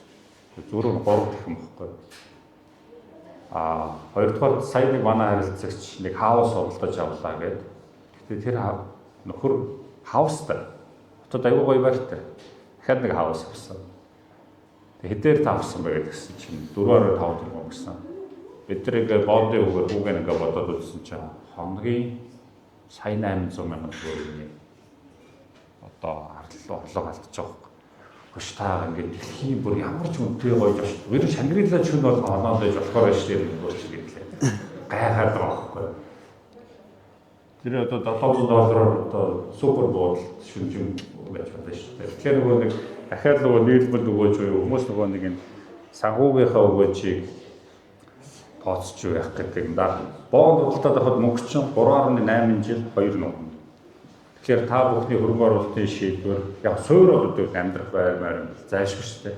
Нэвэл тэр emotional хөрөнгө оруулалтуудаа бол яг break-even point-то 3.8 жил 2 дахин нугарч байна. Дээр нь яг тухайн үед cash авах гэхэд шууд ингэж нөгөө болох боломжтой байна уу гэдэг юм аа. Бодчихж аливаа хөрөнгө оруулалтуудаа шийдэж байгаарай гэж. За би сүүлийн асуултаа тавьчаад тэгээд бас манай өглөө зочдоос бас асуултаа асууя гэж бодож байна. За одоо хэдүүд дандаа ашиг болох талаас нь ярьлаа. За тэгвэл ер нь эрсдэл хаана байдаг вэ? Сайн компани, муу компаниг хэрхэн яаж дүгнэдэг вэ? Бүх мөнгөө бас алдах эрсдэл одоо бас бий юу тийм ээ. Тэгэхээр эндээс хэрхэн яаж хамгаалах вэ? Тэгээд ер нь бол сайн компаниг хэрхэн яаж дүгнэх вэ? За хоёрдугаар ойрын 10 жилд ямар салбар руу хөрөнгө оруулалт хийвэл энэ салбарын одоо хявцаа нэмтхэн байгаа компани 10 жилийн дараа дараагийн одоо Microsoft, Tesla энэ одоо Google шиг болох боломжтой вэ? Тэрийг бас мэрэгжлийн талаас нь хэлж өгөөч гэж. За бис яг юм бодож байгаа. Эхнийхэд юу асуусан бэ? Хэрхэн эрсдлээ хэрхэн эрсдэл бас бидэж байгаа. Сайн компаниг хэрхэн яаж таних уу? Муу компаниг яаж таних уу? Эрсдлээ яаж хамгаалах вэ? Хоёрдугаар нь дараагийн 10 жилд хөрөнгө оруулах аль салбар руу хөрөнгө оруулах илүү ашигтай. Хувь цааны зах зээл, муу бондын зах зээлэр тийм ээ. Эрсдэл бол байгаа шүү. Одоо ингэ хөрөнгөний зах зээлийг яриад тахлаар яг сүлжээний бизнесийн сурчлагаа шиг сонсогдоо. Та ч сонсохоор ямар амар ашигтай юм бэ гэж санагдаад байна. Гэхдээ эрсдэл бол яг хамт явж байгаа. Тэгэхээр эрсдлээс хамгаалах ерөөс хамгийн чухал зүйл бол тарааж байршуулах байхгүй юу? Тарааж байршуулах гэдэг нь юу вэ гэхээр тараагаад өөрөөр брокер очих гэсэн үг биш. Бонд бодлож авах 4% авчих. 4% компани бонд явах. Эсвэл хэд ч юм уу. Банк бол нэг банкнд мөнгө байршуулж байгаа банк дампуур ш. Банк дампуур магадлал тухайн компани дампуур магадлалаас баг өндөр ш. Ялангуяа одоо зохистой харьцаа мэрцээс харагддаг бодлож юм. Бондууд одоо жишээлбэл юу гэж шунглаа. Ер нь Монголын топ 10-20 групп компани бүгд байгуулагдсан. Тэгэхээр ингээд шунглаад мөнгө байршуулад 18, MCS одоо юу гэх simple мөнгө байршуулад 19 ч гэх юм уу. Ер нь бол ингээд за энэ бол risk free гэсэн бондод Монгол зөндөө. Жохон эрсдэлтэй, жохон өндөр гүйцэтгэл бондорч байгаа. Тэдрээс ингээд хуваагаад хамгийн гол юм бол тараагаад байрш. Урт хугацаанд за дотоодод бол ер нь банкуд явж амтхан байна гэж хэлтүүлсэн тийм. Ер нь бол нийт зөндөө олон амтхан хувьцаанд байгаа. За гадаадд дээр бол яг одоо ингээд нэг юм дэлхийд чинь нэг юм дандаа бабл гэх юм тренд бол .com гээд 2000 онд ингээд гарбаар вебсайт бол хайрлаа гэсэн. Тэгээд тэр нь бүр хямрал болчихсон. Дараагийн нь болохоор бас ахиад технологийн компаниуд чип үйлдвэрлэл. Одоо ер нь бидний технологич ингээд энэ нэг чип юм хэр хурдан амжилттай байсан. Тэгс чи одоо дараагийнх нь болохоор AI. Яг одоо бол ерөөсөө AI-тай холбоотой хийгдсэн IPO компани болгон юу гэж чинь. Гэхдээ яг .com-ийн баблтай төстэй юм бол ажиглагдана. Одоо нэг 5 жилийн өмнө бол ерөөсө чип үйлдвэрлэнэ гэж гарч ирсэн компани болгон л байж. Тэгэхээр AMD юу гэдгийг хэдэн юм нөгөө нэг компаниуд одоо тоонд ирсэн. Тэгэхээр яг жоо эрсдэлтэй гэхдээ амар өндөр төр нь одоо авъя гэх юм бол одоо AI-тай холбоотой компаниудыг судалж хөрөнгө оруулах. Дээр нь AI-тай холбоотой компаниуд руу хөрөнгө оруулалтын сангууд гэж байдаг байхгүй. Тэгэхээр ETF, AI ETF гэж одоо ChatGPT тэр Google дээр хайхлаар ингээд рекомендашнууд гараад ирнэ. Тэгэхээр одоо л яг хамгийн тренди хөрөнгө оруулалт бол AI-тай холбоотой юм байна. За тэгээд яг таваар бол одоо түрүүний ахиад тактикч нөгөө нэг ахиад нэг юм бол дэлхийд байнга л юм тохиолдсон заяа. Ахиад нэг тахал гарна, ахиад нэг байгалийн гамшиг болно, ахиад нэг дайм болно, ахиад нэг үргэлдэн болно, хориг болно. Тэр үед бол яг нөгөө ингэж юм хөөж хайх гэдэг тактикаараа үргэлжлүүлэх тийм юм байна. Яг одоо яг судалсан чинь тэр компани нэг компани. Манай нөгөө яг шинжилгээний баг бол судалж байгаа компаниуд байгаа. Би бол одоо бүр нарийн яг тэр компани гэж юм. За тэгээ бид нэр 10 жилийн өмнө 15 жилийн өмнө Google-ийн хувьцааг авч удаагүй, Facebook-ийн хувьцааг авч удаагүй, за Apple-ийн хувьцааг авч удаагүй гэж болно. Гэхдээ дараагийн 10 жилд ChatGPT-ийн хувьцааг авъя тийм ээ, Cloud-ийн хувьцааг авъя, өөр AI тэр платформуд юу вэ тийм. Бид нар чинь яг дараагийн ирээдүй. Би хоёрдугаар сая би өөрөө хувьдаа бас ийм дүгнэлт хийж үзсэн. За ер нь бол энэ түш бензиний энэ хэрэглээ бол дэлхийн зах зээл ерөөсөө энэ ойрхот оронд гэдэг тэр хүмүүсийн хоолой тийм ойрхот оронд за энэ тэр булангийн орнуудаас маш их хэмжээний хамааралтай. За энэ хав дээр ингээд л зүгээр нэг хүн ус очоод цэргийн ажиллагаа явуулаад нөгөө талд нь хориг арга хэмжээд яг хөө дэлхийн зах зээл ингээд дөргиж идэг. Тэгээ ер нь бол энэ дэлхийн одоо энэ автомашины зах зээл ер нь энэ байр орон сууцны одоо энэ халаалт үйлдвэрлэл бол энэ сэргийгч хүчрүүлсэн явах юм байна гэсэн надад бол тийм мэдрэмж үлдэрсэн. За өөрөөр хэлбэл цахилгаан машины хэрэглээ бол дахиад ихсэж байна тий. Одоо энэ чинь ингээд түш өдөр 6000 хүрэхэд тодорхой болчихлоо шүү дээ. Бензин, дизель биш тийм ээ. За 95 ч одоо 4000 гаруй баг шүү тий. За ингээд явах юм бол ер нь бол энэ цахилгаан машин эний үйлдвэрлэлд олон эрчимч нь бол тодорхой болж байна. За энэ бол нэгдүгээр манай улсад бас ашигтай байна. Хоёрдугаар бид нар маш хэмжээний нүүрс одоо эрчим хүчүүдийг ингэж үйлдвэрлэдэг одоо нүүрсний гол одоо бас ордууд дээр ажиллаж байна. Ерөнхийдөө нийт экспортын орлогынхаа бид нар нэг $2 тэрбум жишээ нь жилд түш бензин зарцуулдаг. Гэтэл чи одоо энэ ингээд баррел нефтийн үн 40% өсөх юм бол бид нар хас 2.8 100 өсөх юм бол $4 тэрбум шууд манай одоо гадаад төлөвийн албаны нөөц дээрээс хоригдол $2 тэрбум хасаг алдаг гэдэг. Ингийн бол манай улс бол маш том хэмжээний хямралд орно. За одоо энэ дизелийн үн ингээд өсөд байх юм бол шинэ эрчим хүчний нөөц бол шууд зогсно. Энэ бол нэг тээвэрлэлээс хамааралтай шүү. Нүүрс чиглэсэн тээврийн бизнес. Тэгэхээр эрчим хүчний нөөцний борлуулалт бол шууд зогсож байна. За бид нар олонх компаниудын тооцоо бол 5500 6000 хүрэхэд бид эрчим хүчний нөөцийг экспортлох шаардлагагүй болж байгаа. Коксчих нөөцүүд яг арай явна. Өртгийн хувьд арай өндөр байдаг учраас. Тэгэхээр бол энэ чаашд бол би харж байгаад бол энэ цахилгаан машин ч гэдэг юм уу одоо энэ бас рейд эрчим хүчний энэ компаниуд бас нэлийн ирээдүйд бас харагдаж байна гэж бодож байна. За тэгээд одоо сүүлчийн бас нэг 15 минутыг та бүхэндээ үлдээе. Та бүхэн манай зочноос сонирхож байгаа асуултуудаа нэг нөгөө асуугаарай. Тэгээ ер нь бол тэгээд өнөөдрийн уулзалтаас юу ойлгов, ямар асуулт асуугаар гэдгийг та бүхэнд үлдээе. За.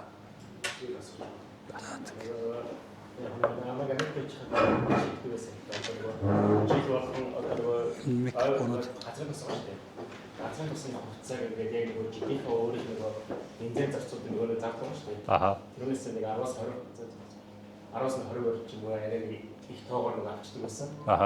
Тэгээд тэр нь бол ямар хамааралтай нөгөө нэг одоо нөгөө 100 болоод $100 нөгөө нэг хүмүүс аялаад нэг төр өсдөг шүү дээ. Тэгвэл тэр нь бол яг нефтийн үнээс нөгөө нэг одоо нэг боломжтой байх гэж жоохон өөр хэлсэн. Тэр нь яг зөв стратеги юу юм одоо нөгөө нефтийн нөгөө нефтийг одоо нэг олонсын зах зээл дээр эсвэл баланс барьж байгаа гэдэг. Тэг. Одоо ингээ хэж хийх буюу одоо тийм хувийн хувьд жишээлбэл яг тийм жишээ хийж болно. Угаасаа л шатгоонд нөгөө нэг зарцуулж байгаа. Тэгээд хэрвээ үнэн өсөх юм бол бензин зарцуулж байгаа зардалч өсөж байгаа ч гэсэн энэ тал хөрвүүлсэн юм ч өснө л гэсэн үг шүү дээ. Тэрнтэй адилхан жишээлбэл бид нар алтны компаниудаас санал болгодог байхгүй юу? Алтны компаниуд одоо ингээд ер нь бол аливаа ингээ хөрөнгө оруулалтыг гарах цэгээ олох нь л одоо тэр орох цэгээ олохоос нөгөө нэг илүү чухал. Жишээлх юм бол алт бол байнга одоо ингээд 5000 7000 тасралтгүйснөөсөө хизээч явах. Мөнхийн өсөлт гэж хизээч. Тэгэхээр алтны компаниуд энэ талд одоо жишээлбэл алт олборлож байгаа өрнөөс өнөөдөр бид нар ингээд алтыг нэг 5500 дээр энэ төр одоо опшн арилж яваа ингээд зарах юм авч өгдөг байхгүй. Тэгээ тэр нь юу вэ гэхээр за окей үнэхээр ингээд опшн буюу ингээд нэг юм хэлцэл ингээд доошоогоо унчвал алтны доошоогоо ингээд унчих юм бол энэ талд нөгөө экспорт хийгээд олж байгаа орлогоосоо олж байгаа орлого чинь бол буурчин. Гэхдээ унах гэдэг дээр тавьсан бет чинь хэрэгжээд ашиг хийчихнэ. Гэвч тийм нэг иймэрхүү энгийн нөгөө нэг юм хээжүүдийг хийж болдог. Тэгэхээр энэ бол угаасаа хувийн дээр одоо багш бол бүр айгүй бүр практикли хүн дээр өөр дээр хэрэгжүүлж байна. Компаниудын хувьд бол яг өөрийнхөө таваартай холбоотой юм дээр. Тэгээд санаа нь бол зүгээр л 5500 дээр ханшаа төгжиж ийл гэсэн үг байхгүй.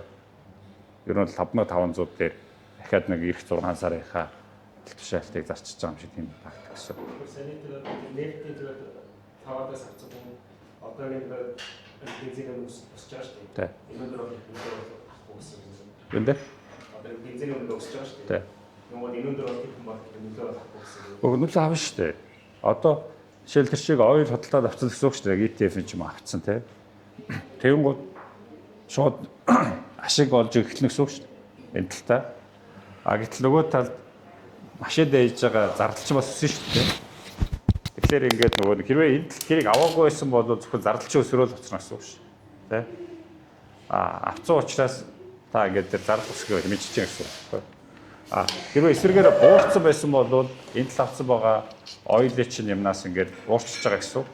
Олох гээд байгаа ашигч болчихно. Нөгөө тал санхүү шатхуун зарцуулах чинь зардал чинь буурчиж байгаа гэсэн үг. Тэгэхээр энэ төрлийн чи юу вэ гэхээр яг тухайн зүгээр юм ойлгомжтой болж байгаа байхгүй юу? За би одоо сард одоо юу гэдэг $200 шатхуун зарцуулдаг юм байна. Тэгэхээр би яг 200-аар л барьчих. Би 250-ыг зарцуулмааргүй байна эсвэл 150-ыг биш. Зүгээр тодорхой байдлыг үүсгэх гэж хийж байгаа байхгүй. Түүнээс энэ дэр нэмэлт ашиг гэсэн ойлголт байхгүй.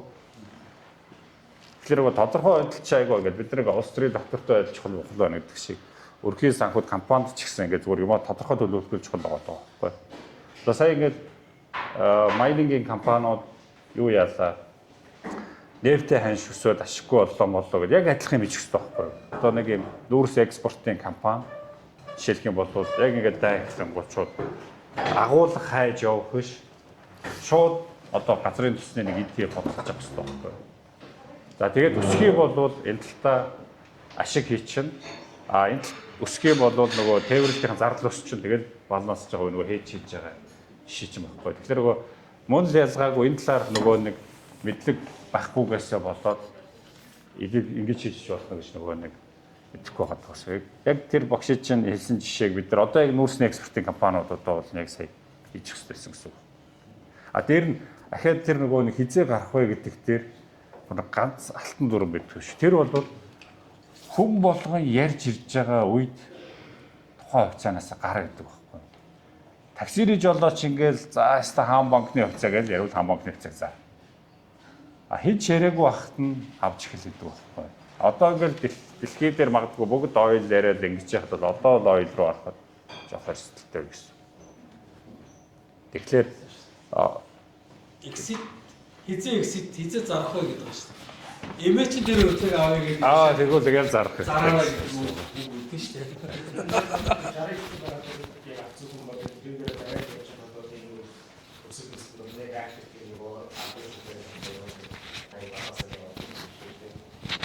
Тэр нэгсүү хэрвээ яг хэрэглээтэйг тэнцүүгээр авсан бол баланс чинь гэсэн үг шүү дээ. Хэрэглээрээс дагуулад дээр авсан бол ашиг хийгээд эхнэ гэсэн үг шүү дээ. Надад нэг хоёр асуулт байна. Нэгдүгээр асуулт нь нөгөө Монголын нөгөө хувьцаа оны төгсгөл өгсөн өсөд хувьцаа хурлын үе шийдвэр гаргалт үе өгсөн проблем байгаа шүү дээ. Яг тэр тренд дээр яаж ашигтай орж ашигтай гарахгүй гэдэг энэ туршлага юу вэ? Бас хизээ ороо зүгээр намнаас шиж ороо зүгээр эсвэл өглөөс 11 сараас ихтэй хувьцааны суулгуу байна.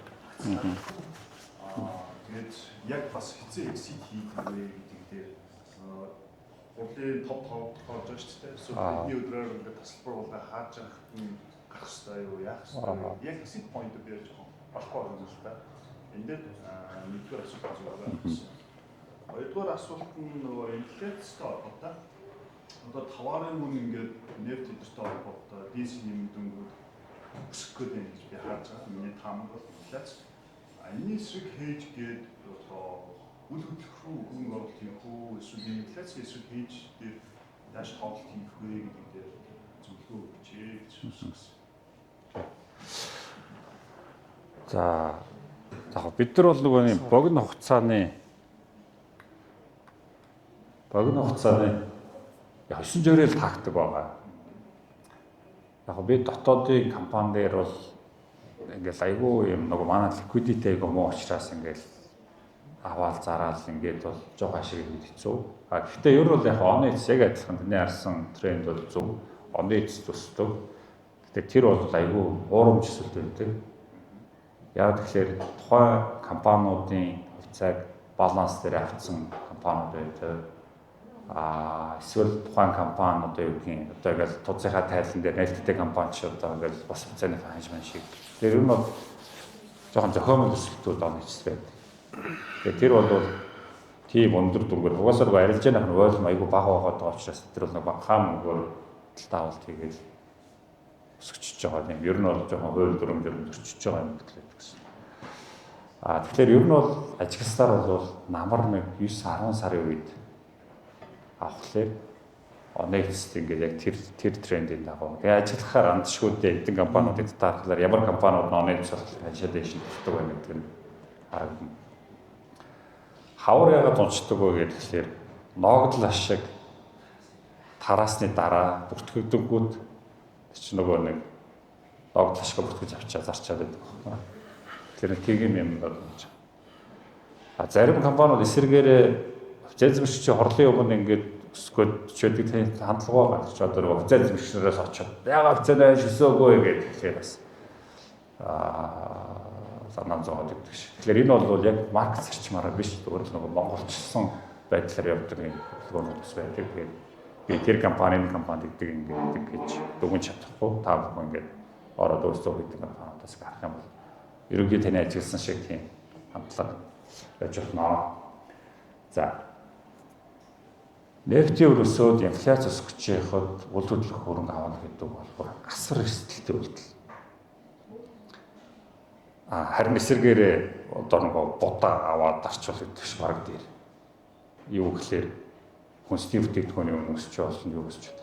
Үл хөдлөх гэдэг чинь амар юм одоо ингээд бариад борлуулад ингээд дараа нь ингээд одоо нэг нийлүүлэлтний чаштай. Тэгээд энэ донд ер нь үл хөдлөхийн салбар чинь ингээд инфляцийн юутайгаар одоо үн өсчлөө. За ингээд орж ирсэн юм чи үн өсчлөө тий. Тэгээ байрны үн өсчлөө.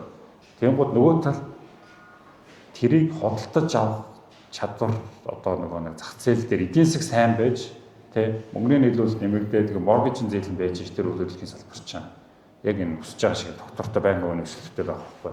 Эсвэргээрээ эдийн засгийн докторгүй юм нөхцөл байдал үнийн өсөлт ингээд бий болгонгод үнэн өсгөр чинь хүмүүсийн орлого шууд буурч эхэлнэ шүү дээ. Одоо юу гэх ингээд одоо нөгөө моргежид төлөх ч юм уу зээл авах чадамжинд буурч эхэлнэ тий. Ойр зураг хүмүүсний зарцуулж байгаа мөнгө нэгсч эхэлнэ. Тэгвэл үл хөдлөхийн салбар өөрөө ямар хэрсэл айгүй өндөр баг. Эсвэргээрээ барилгын компаниуд ингээд барилгаа гүйцээж дуусгаж чадахгүй бол тий. Одоо ингээд эдийн засаг хямрахаар та бүхэн бүр асар амт шүү. Дор дүүрэн зарцсан каркасууд болдог ш. Тэгээд эсрэгээрээ байрны өмнө доош онд. Тэгэхээр эдийн засаг сайн байгаад юу гэдгийг зүгээр ковид үеийн логистикийн хязгаарлалт шиг болоод тхий болвол эсрэгээрээ харин юу байрны өсөн өөр юм одоо инфляц ойл дагаад инфляцаас хамаарсан эдийн засгийн хямрал гэх юм уу тийм төвтэй үүсгэн эсрэгээрээ үл хөдлөлийн салбар доошоо бүрэн эрсдэл байгаа гэсэн. Тэгэхээр энэ дээр би бол яг тандны дугуулттай Нэмбаяр СП-д микрофон өгөөч.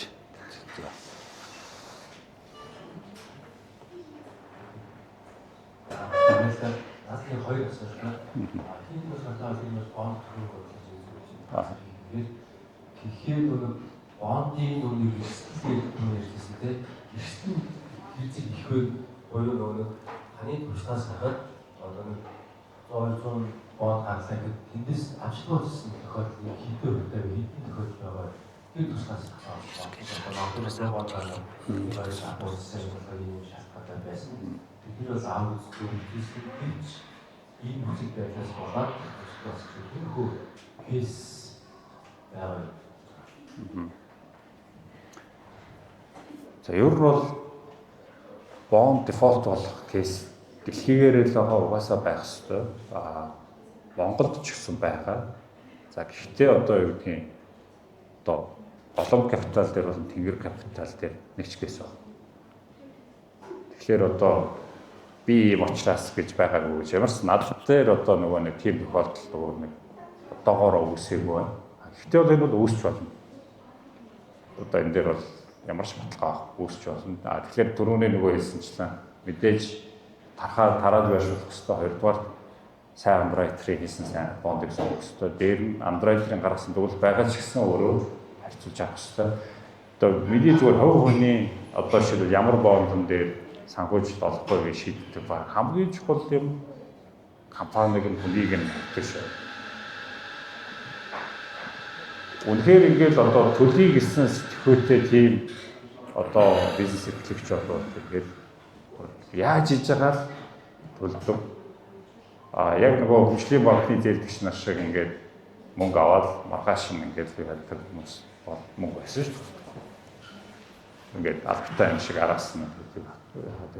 Тэгэхээр бидний ингээд due diligence хийж байгаагийн аюул том хэсэг нь зүгээр л тухайн компани CEO, тухайн компани share holding түүхийг судлах байна. Энэ ер нь хэр одоо яс зүйтэй ямар асуудал өмнө ороод суулжсэн яасан бэ? Ер нь тэрний суурьаар ингээд хайгуугаа за тэгээ компани кэшфлоу барьцаа мэрцээ тэр бол угаасаа суурь шаарч байгаа би. Хоёртаас болохоор саваас хэлсэн. Түрүүн нэг хөрөнгө байрны хөрөнгө оруулалтноор боо гэдэг бол сайн хэлсэн шүү дээ. Энэ бол одоо хям одоо санхүүгийн хүсэг буюу одоо моргичтэй Монголоор 6% зээл байгаа шүү дээ. Тэгэхээр тэрийг ашиглаад авах юм бол өгөөжтэй байж болох уу гэсэн асууж байгаа. Мэдээж байрны 20% зээл авах юм бол мэдээж ашиггүй тийм. Тэрийг авахсан бол баг цаатаас илүү цаатнаас хамаарсан ба өөрөөр хям хүмүүсээр ашиглаад юу байраа авах хүмүүс ч өөр нэг ашиглах бол тэр өгөөжтэй байх боломжтой юу гэж хаадаг юм. Ханы бодлоор юм. Ер нь 6% их усүрээр байр авч чадвал ашигтай шүү дээ. Одоо дундаж хадгаламжийн банкны хадгаламж 13% байгаа шүү дээ. Бодлогын хувь 13% байгаа, 12% байгаа. За тэгэхээр 6% гэдэг бол энэ маш ихтэй байхгүй юу? Гэхдээ 6% чинь тийм олдцтой бол биш шүү дээ. Хоёрдугаар 6% чинь одоогийн нөхцөлөөр бол метр квадрат 80 метр квадратаар зааж байгаа. Нэг дээд хэмжээний 150 сэдвээр олгож байгаа байхгүй юу? Тэгэхээр бол энийг бол яг жинхнээсээ тэр айл өрх өөрөө амьдрах тийм ээ. Тэгээд угаасаа анхны байр авч байгаа хүн тэр гэсэн төрөөс хэрэгжүүлж байгаа бодгон тийм байгаа учраас 6% авсан хүн бол яг тэр бариад түрслээд байдаггүй баг.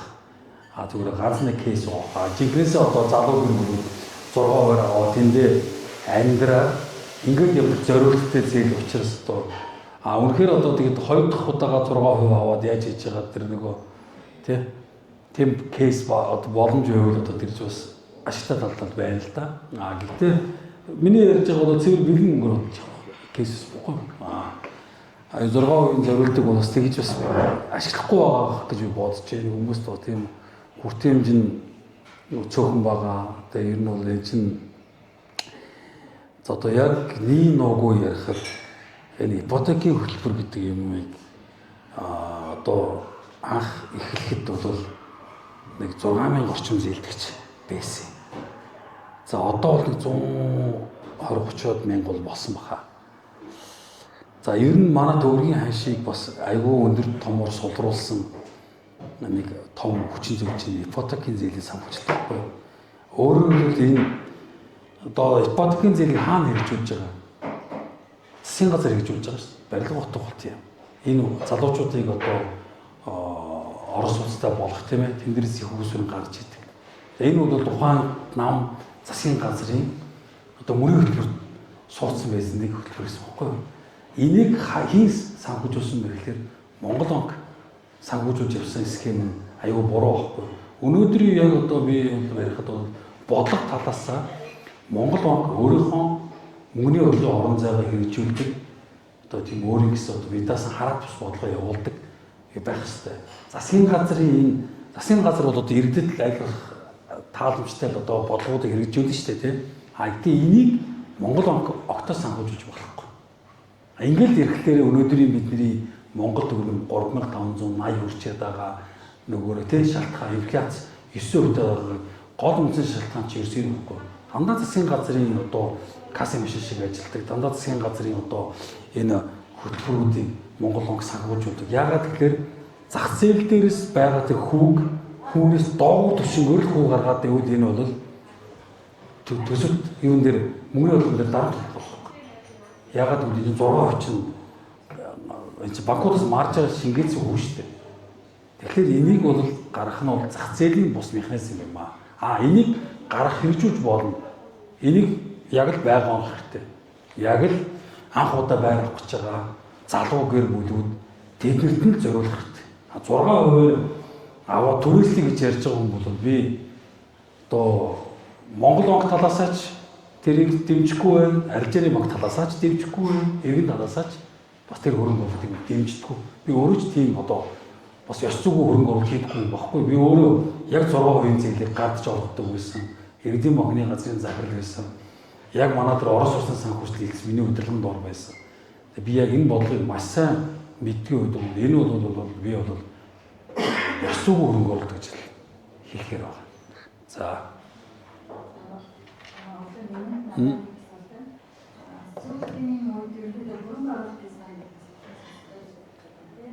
Тэр дундаа хамгийн сан гэрээний гонь санд бас яриад байх шиг байна.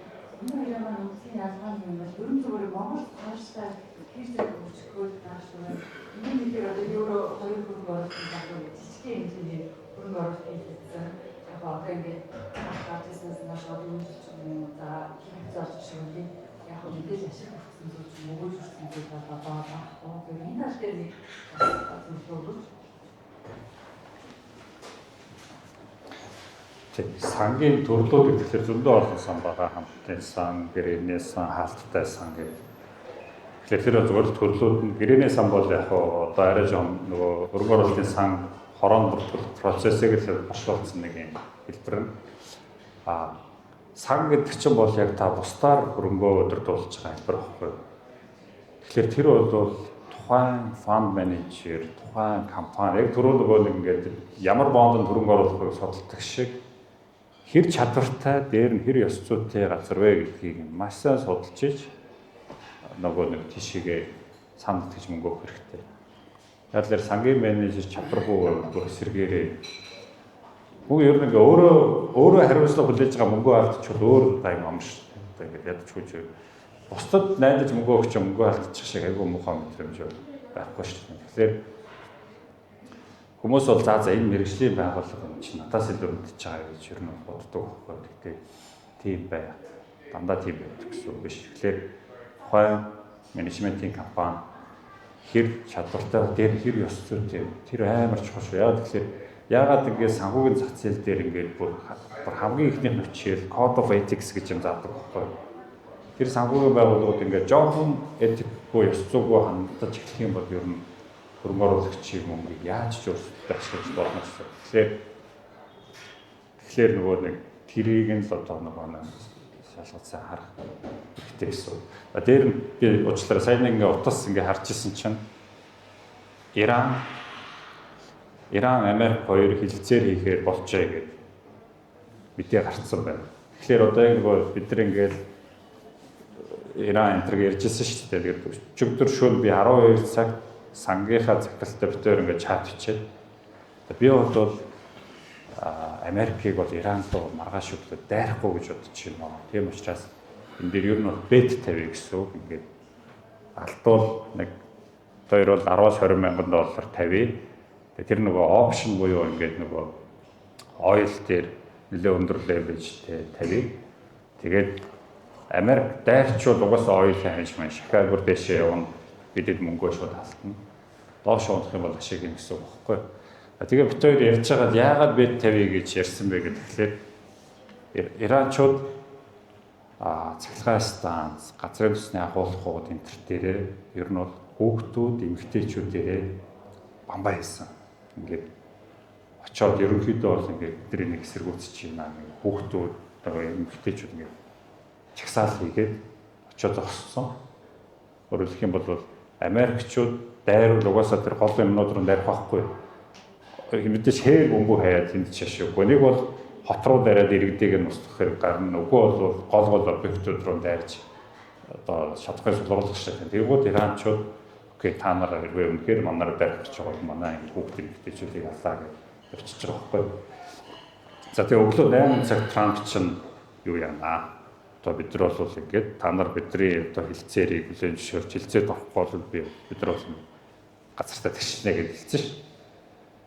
За тэгсэн чи яг таамаглаж ирсний дагуу Америкч бас жоохон давжсэн юмнуудаа ганц нэг юм татсан юм шиг байна. Иранч бас хилцээ гэсэн юм шиг. Тэгээ сая нэг цагийн өмнө хилцээр дорохоор боллоо гэж зарсан байна. Тэгээд оюулын ханш 15%-аар доош өссөн байна.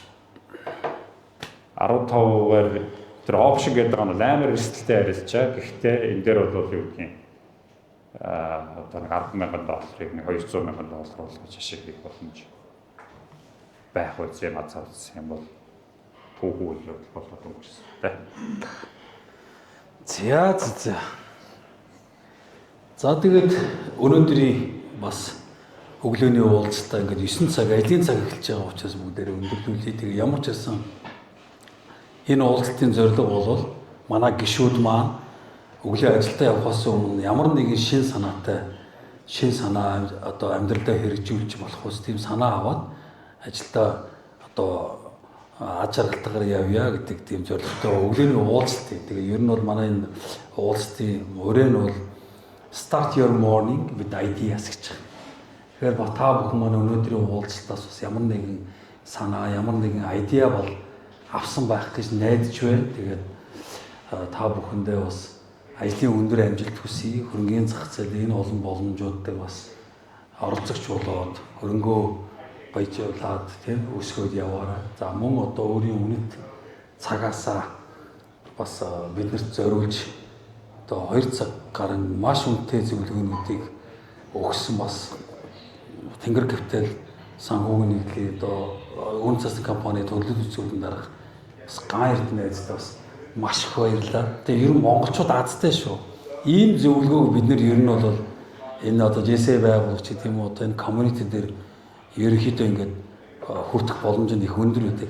Гадаадад яг ийм зөвлөгөөг өгдөг инвестмент банкирууд цагийн $5,000, цагийн $10,000 ийм лекц уншдаг. Яг энэ үү. Тэгэхээр ер нь ярьж байгаа юм адилхан байдаг л да. Ер нь бол эрслээ ингэж удирдаараа энэ чиглэл рүү ороор ийм боломж байгаа шүү. Тэгээ нэг 3-4 нэг юм хинтүүд зааж өгдөг.